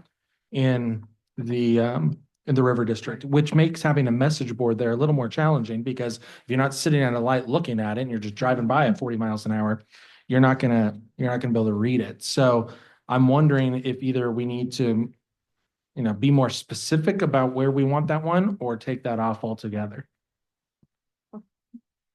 Just, we could always just take River District off of there and leave it as community message board, Yeah. so it doesn't pigeonhole us. Yeah. That's, And that would be, a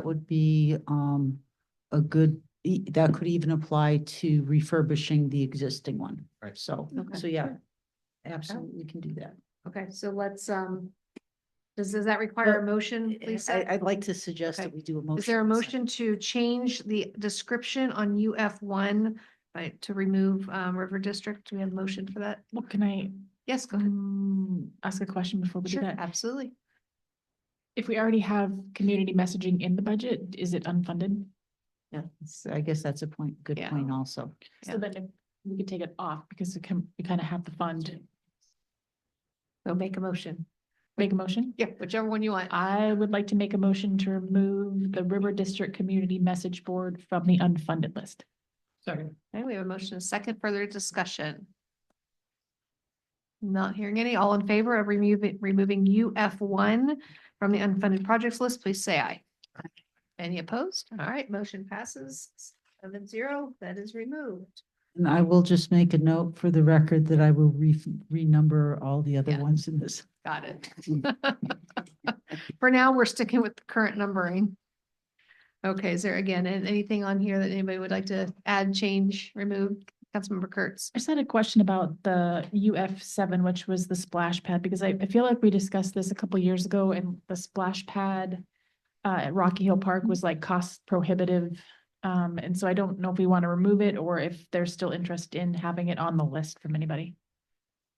I think it was something to do with the insurance and the install of everything, that it was expensive. Am I remembering that wrong? The Ecology's rules made the splash pad at Orchard Park very challenging and very expensive. So that was, I think that was the conversation, but I don't think anyone's ever made the motion to remove it, which is why it's still there. But again, it can't hurt to leave it on if funding does come up to help with it. So you've got that. A grant or something may exist. So just as a reminder, we didn't do a similar survey this year that we did last year, but that item came in top 5 as a community preference. Okay. Last year when we did the survey. Thanks for having that handy, Mark. Councilmember Kennedy.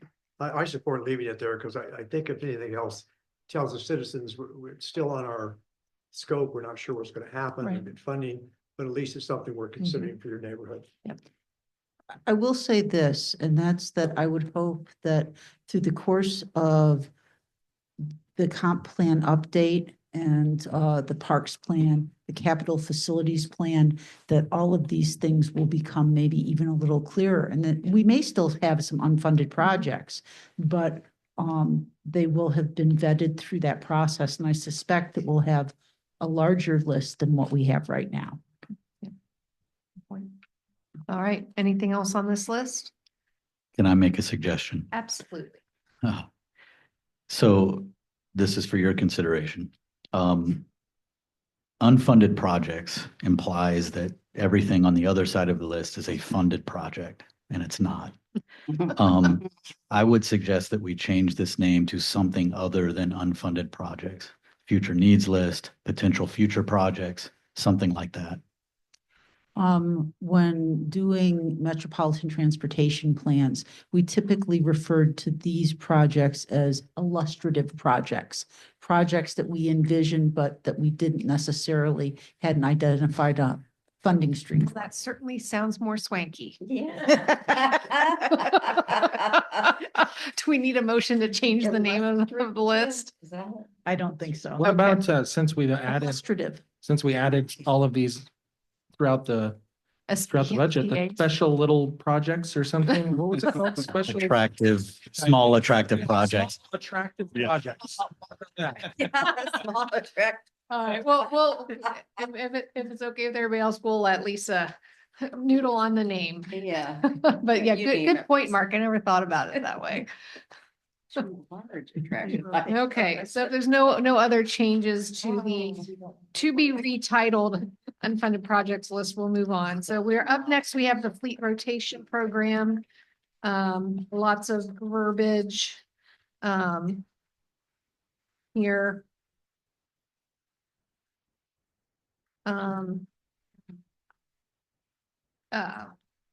Jen, is there anything you want to point out on your fleet rotation? Is there public safety? You guys want to point anything out? No, it's just everything is called out on those ET page, that ET page. Right. Okay. All right. And you had no questions on the ET page. Okay, building permit fees. Anything you want to talk We had about on a that? pretty Lisa? comprehensive update last year on a lot of these fees.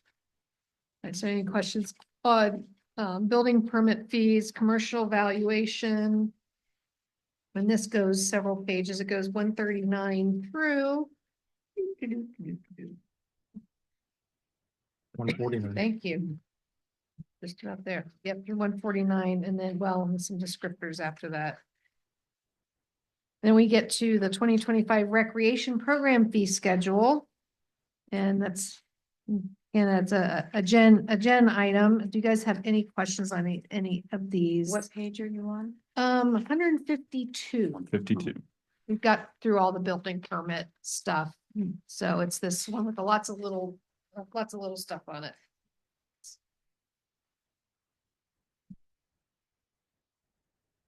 Jen, you want to talk at all about how some of these fees? Yeah, I'll just say that this has gone through the Parks and Arts Commission after several meetings, and they approved the draft of this. And every year it is growing. This list is getting bigger. I think we're going to have to stretch it to 2 pages next year. But yes, yeah, we revamped some of the fee structures. Instead of per hour, they went to block periods of fee structure. So I think that's going to help staff be more efficient in our time and help field staff prepare the shelters and the fields in a more efficient manner by having this structure. And it's very similar to what most cities are already doing. Councilmember Kurtz. I had someone actually ask me this today. Does the city actually make any money when like Skyhawks? I mean, I see that Skyhawks has a fee, but does the city of Liberty Lake actually make any money by having Skyhawks do those camps? So we make 20% of their registration fees in exchange for use of the fields. Perfect. Thank you. All right. Any questions on the fee schedules? If not, we'll move on. I do. Oh, yes, go ahead. Are most of these activities in the obviously some of them are, but in the summer, right? Or, yeah. Correct. And where do is it all at the hub or? No, none of it's at the hub. It's all at the city parks. Oh. Okay, next page is the fee and tax schedule for business license and whatnot. If there's any questions, Lisa can probably tackle some of this, and so can Kyle. Question? Yes. Thank you, Mayor. It's down here about 3/4 of the way down, lodging tax 3.3. Did I misunderstand about? Yeah, that's the 2%. 2%. Yeah, so we combine the 2% for Fund 110 and then the 1.3% for Fund 116. So you have the tourism promotion activities, and then you have the tourism promotion capital. So accumulation 3.3. Yeah. Thank you. Kyle, that was funds 110 and 113, right? Funds 115 and 116. 115 and 116. Oh, okay. Yeah. Okay. Any other questions on fees? Okay, and then we have the Parks and Arts Commission strategic plan, which we talked about the dollar amount for that a little bit earlier. As you can see, this is just more detail on what they're planning to do with that 157,000 in 2025. You'll find that on page 157. Looking forward to a lot of these, and of course, they do a great job fundraising as well. And so I fully expect some of this 157,000 not to be fully needed, but always good to plan for it. So any questions on that? Go ahead, Councilmember Paul. Trailhead art wall. This is there a possibility of like visiting artists to have an exhibition in Trailhead in the building? I'll let Jen answer that because runs the. Yeah, that would just be something to present to the Parks and Arts Commission as an idea. Okay. There's no questions on the strategic plan for Parks and Arts. We will move forward. Is this we jump right into the TIF and lift projects. So Kyle, you want to take a Absolutely. So this resolution is we update this periodically, no less than once every 3 years on a rotating basis as projects within the increment area are identified, executed, and finished. And so really, if we go to page 160, that really highlights what is on the radar for the city for TIF and lift eligible projects. And so this is 2023 through 2026. We do plan on presenting an update based on what our our partner developer, I guess is the right word to say, Greenstone, has as they update their projects as well. And so you'll see on here, Kramer Overpass on the top line on page 160. That's been completed. We have Mission Avenue improvements. Those have been completed. Phase 1 of number 3 there, their Cataldo Avenue extension has been completed. Phase 2 will be completed next year. And so as you can see, and so facility improvements at the Harvard Road Trailhead will be completed next year. Hub facility expansion, that's underway right now. That's a multi-year project. And so as you go down the list here, we will have updates. We will remove some of these projects that have already been completed and tack on a few others that we have on really our project build out. So the TIF and LIFT program sunsets in 2034. And so we have projects identified kind of on a master sheet with our partnering developer as well as the county and the city on what projects are going to get us through essentially to that TIF increment area build out. So we'll add those projects as they come up. Kyle, I just noticed on number 6, you still have $200,000 in there. How do we get that updated? So that we will update that as soon as we update the resolution. Gotcha. Okay. You guys have any questions on any of these? Councilmember Kennedy? Town Square is outside of the TIF and lift area, isn't it? Yes. Yes. Yeah. Yeah, it's north of 90. Councilmember Ball. Indiana Extension past Liberty Lake Water and Sewer District. So that's going east. Correct. Yep. But what's, I guess I've never really understood this one. What- Trutina. So that connects into Trutina. over there. Oh, Yeah. okay. I was gonna say, what is it connecting to? Yeah. Okay. Okay. Any other questions on those? And the next sheet is just a balance sheet, and sorry to get ahead of anybody, That's but the next sheet is just the balance sheet showing where we anticipate the ending fund balance in that TIF program to be. And the source of funding for TIF and LIFT is we have our increment area, which is north of I-90 and south of Euclid in the county. And so that's obviously north of the river, and south of Euclid is still in the increment area.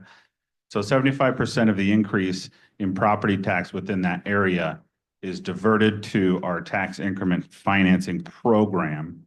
And we are a co-sponsoring jurisdiction with the county. And so they have a smaller portion, but our partners in the TIF collection are Spokane County and Spokane Valley Fire District as well. And so they make up the TIF program, and then the LIFT portion is funded through a $1 million line item appropriation in the state budget through the CURB program. And so, so we get to 1 million through the city's contribution, through Spokane Valley Fire's contribution, and the county's contribution. Once we get to that $1 million, the state matches that amount, and that makes up our TIF and LIFT program funding. Honor the days of having to put cash into it. Correct. So yeah, there was, I think as recently as 3 years ago, we had allocated funds from real estate excise tax to put into this to match, to get us to the $1 million so we could realize our full match from the state. Okay. All right. If there's no more questions on that, we'll jump into, and I can't remember, Kyle, what we have new pages 162 to 166. So these are just general fund revenues. And so we really, on a high level, went through all of this during our annual revenue sources review in October. And so this is just the line item detail on the revenue side. Are there any questions on that?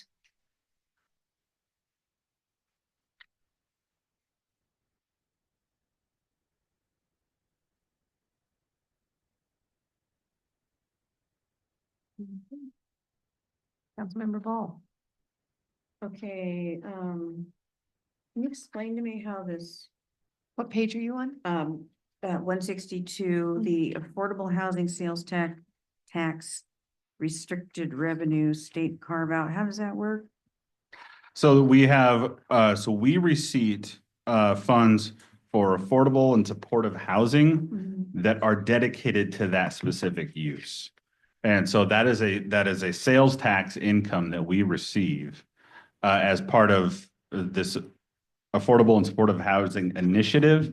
So those are restricted to those uses. And so really, this is another, so auditors and GASB and our accounting standards require us to report revenue as restricted when they have a confined use. So this is, you can tie this similarly into, if you want to make the case that, you know, we can isolate different revenues and expenses within golf operations. We're doing that essentially here with these restricted revenues, because they are restricted by an outside source and we have to account for them separately. We adopted this was, I think, HB 1406 back in a few years ago. We have not yet identified like a resource to invest these. We had talked at the time that this was passed, council had talked about partnering with another larger jurisdiction to look at homeless services or some sort of affordable housing, et cetera. I think that through the course of the housing element within the comprehensive plan, we will likely be able to identify some potential uses for that. And so we just, and by the way, what we collect each year is kind of a pittance. I think, what is it, 35,000 or something like that a year? It's really, it's not enough for the city to stand up its own program. And so really a lot of the discussion is revolved around how can we contribute to a larger effort that actually does realize some sort of We've got benefit. 130,000 in there for next year. And that's year over year. So a handful of, so this is ramped up. And so that's still not enough to stand up a program. No, for but what I the mean is it's 2025 proposed revenue for that fund is $130,000. Yes. Okay, whereas it's But only it's- been the 30s. Yeah, it had been, it has definitely picked up. And because it's in a reserve fund, we're accumulating it, so we might actually have something meaningful that we can do with it. And I'll remind the council, just for a point of reference, these were the funds that the regional collaborative were proposing to collect from the cities. Now that plan has changed a little bit, but they've reconstituted the group. And so this may be a source that they would come back and have additional interest in at some point in the future. Yeah, during those discussions, when I was, Mark's been going recently, but when we were having those discussions before the administration change in Spokane, you know, I was very adamant that this is all all Liberty Lake has to put toward it, and it will not be anymore because, you know, luckily we don't really have much of an issue here. All the services are somewhere else, but I wasn't willing at that point. Hopefully I was speaking for the entire council. We didn't have anything more to put into it than this revenue that we're already getting. Yeah. Okay, yes. Would this be something that could be used, I don't remember the name of the project, Avante or nowhere? Ohana? Ohana. I don't know. I don't know if that would be under supportive housing or not. I don't know. Absolutely could. There is an affordable housing component associated with it. So that is a very good possibility. Yeah, good question. Okay. All right. All right. Any other questions on revenues on 162? Nope. 163. A lot of shared revenues. One, Yes, go ahead. franchise fees. When was the last time, I mean, I know that periodically we go through as they come up. But have we ever adjusted those franchise fees? Percentage. So franchise fees, we can only charge for utilities. We can only charge the cost of preparing the agreement. And Kind of so, brings back, yeah. so we have, I think I don't know, we charge what, $2,000 or $2,500. It is in the fee schedule, but it's not really a fee. It's intended to be a pass-through to cover To cover Sean's expenses. cost. It's statutory based. Okay. Thank you. Yeah, and Councilmember Kurtz, to your question, was it, you asked about the Skyhawks? I see that. Revenue? I know, I Yeah. circled it. Yeah. So looking forward to that. All right, anybody else on any of the revenues? Got quite a few pages on that. Yes, Just a real quick question. I might be skipping ahead here a little bit to the overall 6-year forecast of the one on 167. let's make sure nobody's got any questions on revenue and the rest of the revenue pages before we go. I did have one on Yes. 163. 163, okay. Under intergovernmental revenues, law enforcement services. Kyle, I see your initials on there, that 53,000. I assume that's revenue we received from Central Valley School District. That is correct, yep. Okay. Do we have a cost, the city, what it does run to have the officer there? So we have a percentage based split. And so it's not 53,000 obviously, but it is a mutually beneficial. It's mutually beneficial for us to have an officer there, wherever it's mostly going to be Ridgeline, is that right? And so this is just covering a piece of that. Right. Yeah. Thank you. All right, there's no other questions on revenue.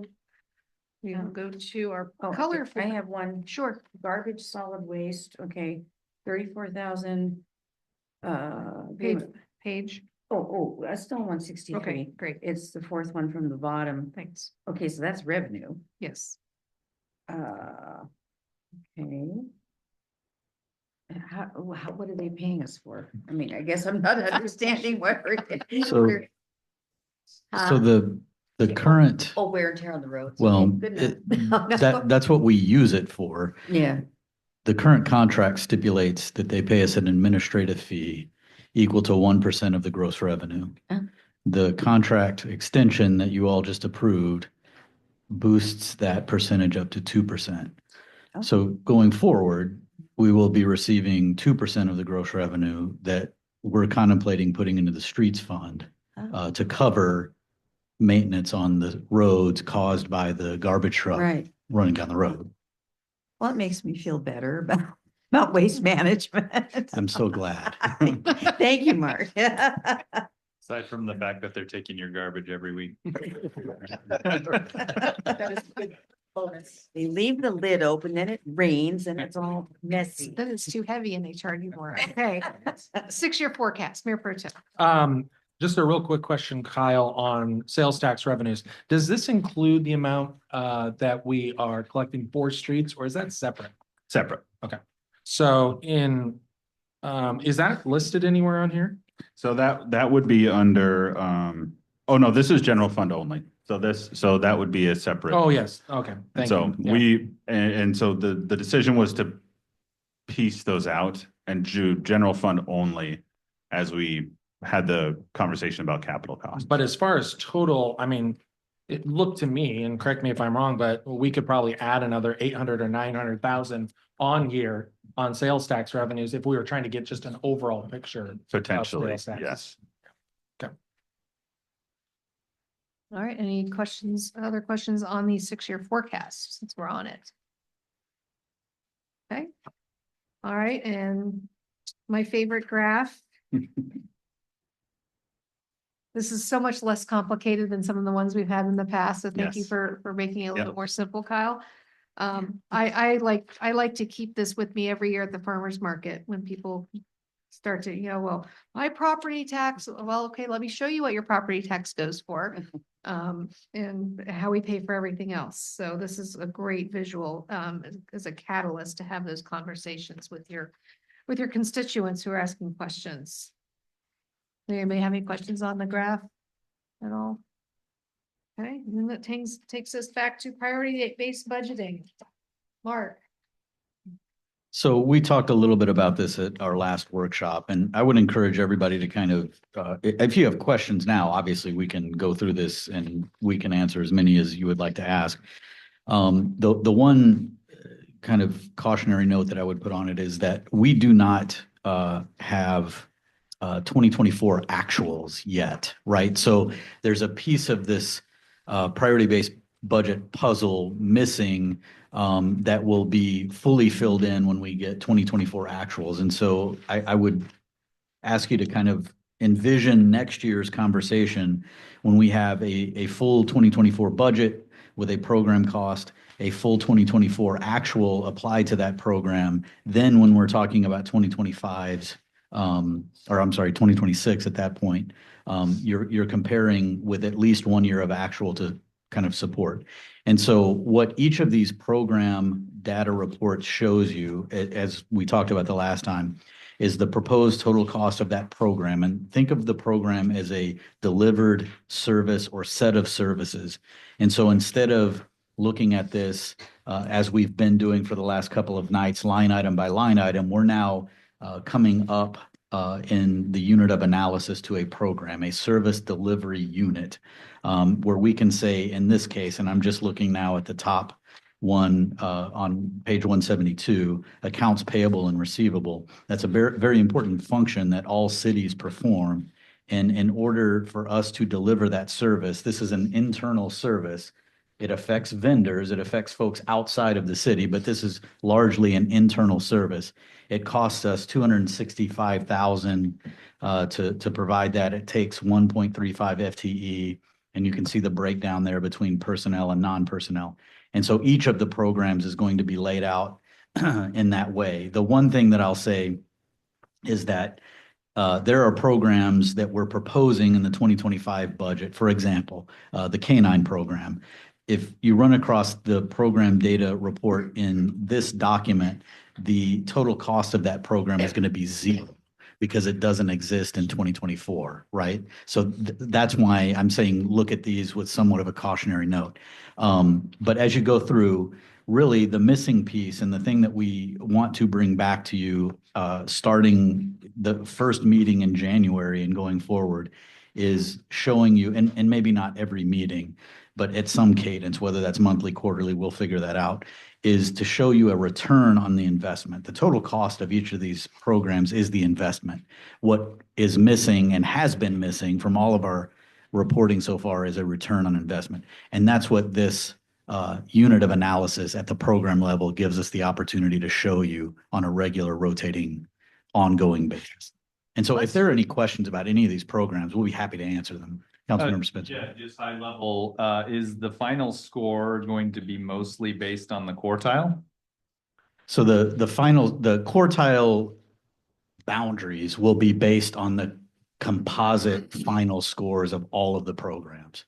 And those are a function of multiple categories of things. They fit into whether a program is mandated, whether the demand is increasing, decreasing, how much of the population it's serving, those kinds of things. And so the score will go up and down, but the quartile boundaries are based on all of the scores in a composite way. Councilmember Kennedy. Thank you, Mayor. Help me understand, why would we be concerned with return on investment? The only thing that it sticks in my mind with return on investment is something like golf course or restaurant, something like that. Am I missing something, or is that just a terminology that want to look at from a city standpoint? Well, every investment should have a return. It may not be in dollars, but in most of these programs, you will see things identified like, and I'm thinking of a program like snow removal. The return on investment is that all of our roadways remain clear and safely passable during snow events. That's the return on the investment. And as you go through each of these programs, you may have more than one result that we're going to report back to you on, but those are the returns on the investment. Okay. When you get into an enterprise fund, like we've been talking about with golf operations, you're going to have a financial component of a return, but in all programs you won't. Yeah. I think like this has come up several times when we talk about Trailhead. there's an intrinsic value that I can't put a dollar amount on Trailhead. So I've never been hung up on it has to be in the black. Because there's an intrinsic value there that you can't put a dollar amount to. And that is a benefit to the citizens. So thanks for that explanation. Sure. Okay, Mayor Pro Tem. Just real quick, Mark. First of all, I am very much appreciative of priority-based budgeting. My only question is how we go about scoring the options. And what I mean by that, I guess specifically, I would just point to the portion of the community served number. On some of these, I could make the argument theoretically that the entire community is served. Or I could make the argument as well that, less than 10% of the community is served. But I guess my question is how we go about getting those numbers in there. Is it basically just an opinion of staff, or is there something more to it than that? I would call it, in most cases, it's going to be more than an opinion. I would call it an educated guess based on multiple assumptions. In some cases, we have actual data to support it. Like with, say, for example, rounds of golf or foot traffic in the library or something like that. But in other cases, it's going to be an educated guess based on assumptions that we either can validate or not, but it's more like an educated guess on most of them. Yeah, and I figured that was the case, and so that's why I just think it's really important for us to keep that in mind when we're looking at the final score. If all of those if all of those items are included in the final score, some of them are perhaps more educated than others. I'm not denigrating what the staff is saying, but I do think that there may be a circumstance or two in the future where some of these may not be exactly what other council members are seeing or hearing, or what the community is seeing or hearing. So that was my only comment. And that's a good observation. And one of the things that I will say is that one of the benefits that this gives staff is that this is not the information that you see on these program data reports isn't etched in stone forever, right? We get to reevaluate this on a regular basis, and because circumstances change, and we recognize that, and this allows for those changes to be recorded over time.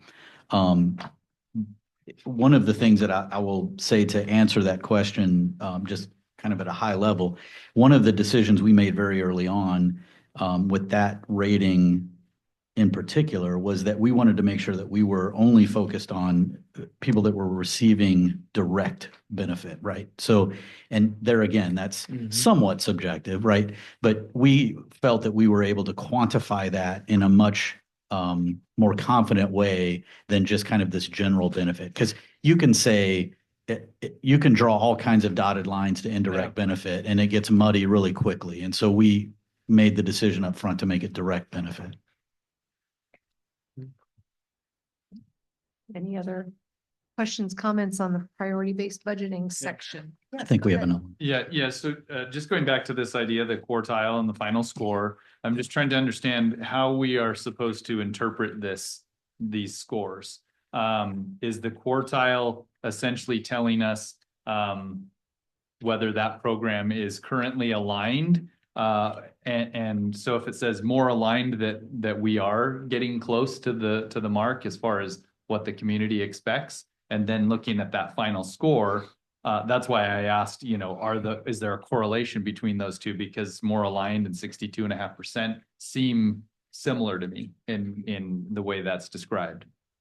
Yeah, so think of it as an opportunity to see how the investments are. To your first question, the quartiles are going to relate to the alignment with our strategic plan. And so think of it as an ability to see how investments are being aligned to our strategic plan. Now, again, with the answer that I just gave, this is the scoring in particular, especially as it relates to the alignment with the strategic objectives that council has adopted. That's going to be something that we're going to have to refine over time, and that will, I can foresee being tweaked every year. And so it's not to say, and you may remember Eric Fabian saying this when he was on the workshop a couple of meetings ago. For example, if you have a program that is in quartile 4, that doesn't mean that that program is unimportant or that it gets, it's on the chopping block for defunding or something like that. It means that it's less aligned with your strategic priorities. And it's possible that that becomes something that you start looking for alternative revenues to fund or partnerships to, take some of the service burden off or something like that. But it's not a straight 1 is good, 4 is bad. So we're going to chop everything from 4 off.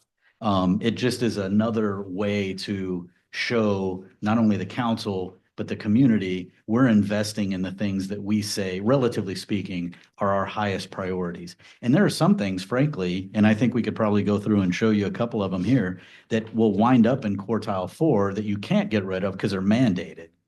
But they're not particularly aligned with our strategic plan. Yeah, that makes sense.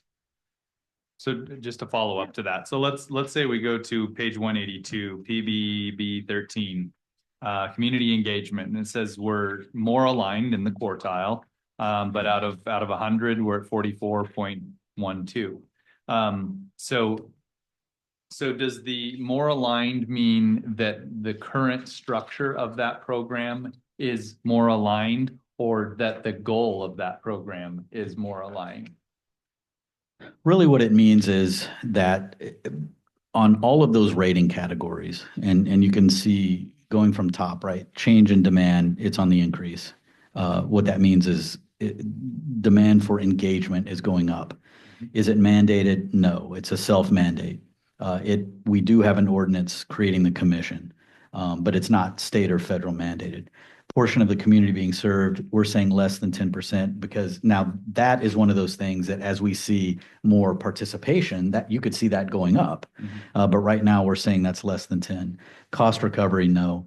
And then reliance, where other entities could provide this. We could hire a contracted firm, a consulting firm to do this. And then when you look at the community scoring, these are our actual priorities that council adopted in the 5-year strategic plan. And you can see the alignment there, some, strong, minor, some. And so that combination of answers gives you that score. And so it's more aligned to our strategic plan based on that score related to all of the other scores for all of the other programs. If this was the only program that the city offered, it would obviously be most aligned, even though the score was only 44.12. Any other? Go ahead, Mayor Pro Tem. Not a question mark, but just more of a comment. Going back to what I was asking about regarding the portion of the community served. For instance, on the payroll sheet, which is on 208, this says that the majority of the population is benefiting from our payroll program. Yes. So that might not be right. What page is that? Because I'd like to address that. 208. That if we don't pay people with No. services. So if you'll notice on about midway through that page, it says governance. A program is either a community program or a governance program. Governance means it's largely internal. So in this case, the population being served is the city staff. And so 100% of the city staff is being served by the payroll function. Got it. If this was a community program and only 100 people out of 13,000, you would see that would be way down. So then if you go to 214, pro shop operations, that says community and says less than 50%. I would assume that it's even less than that. Could be, it could be. And that's kind of the point is we go through and we get not only more experience, but we get feedback and discussions like this. We can make those adjustments and refine this going forward. Councilmember Van Orman, then Kurtz. Just checking to see, was this based off of surveys? No. What do you mean based, which part of it? Meaning the surveys that are coming through, where you're ranking them? No. When I answered about survey participation on the community engagement, program, survey response volume could be one indicator of how many people are benefiting, but none of these others are based on survey responses. That was just one example in one program that was related to how many people are being served. But all of these others are, it was a collaboration of staff and that went through an initial, call it scoring, then a peer review, then a final review. And the result of the final review is what you're seeing here.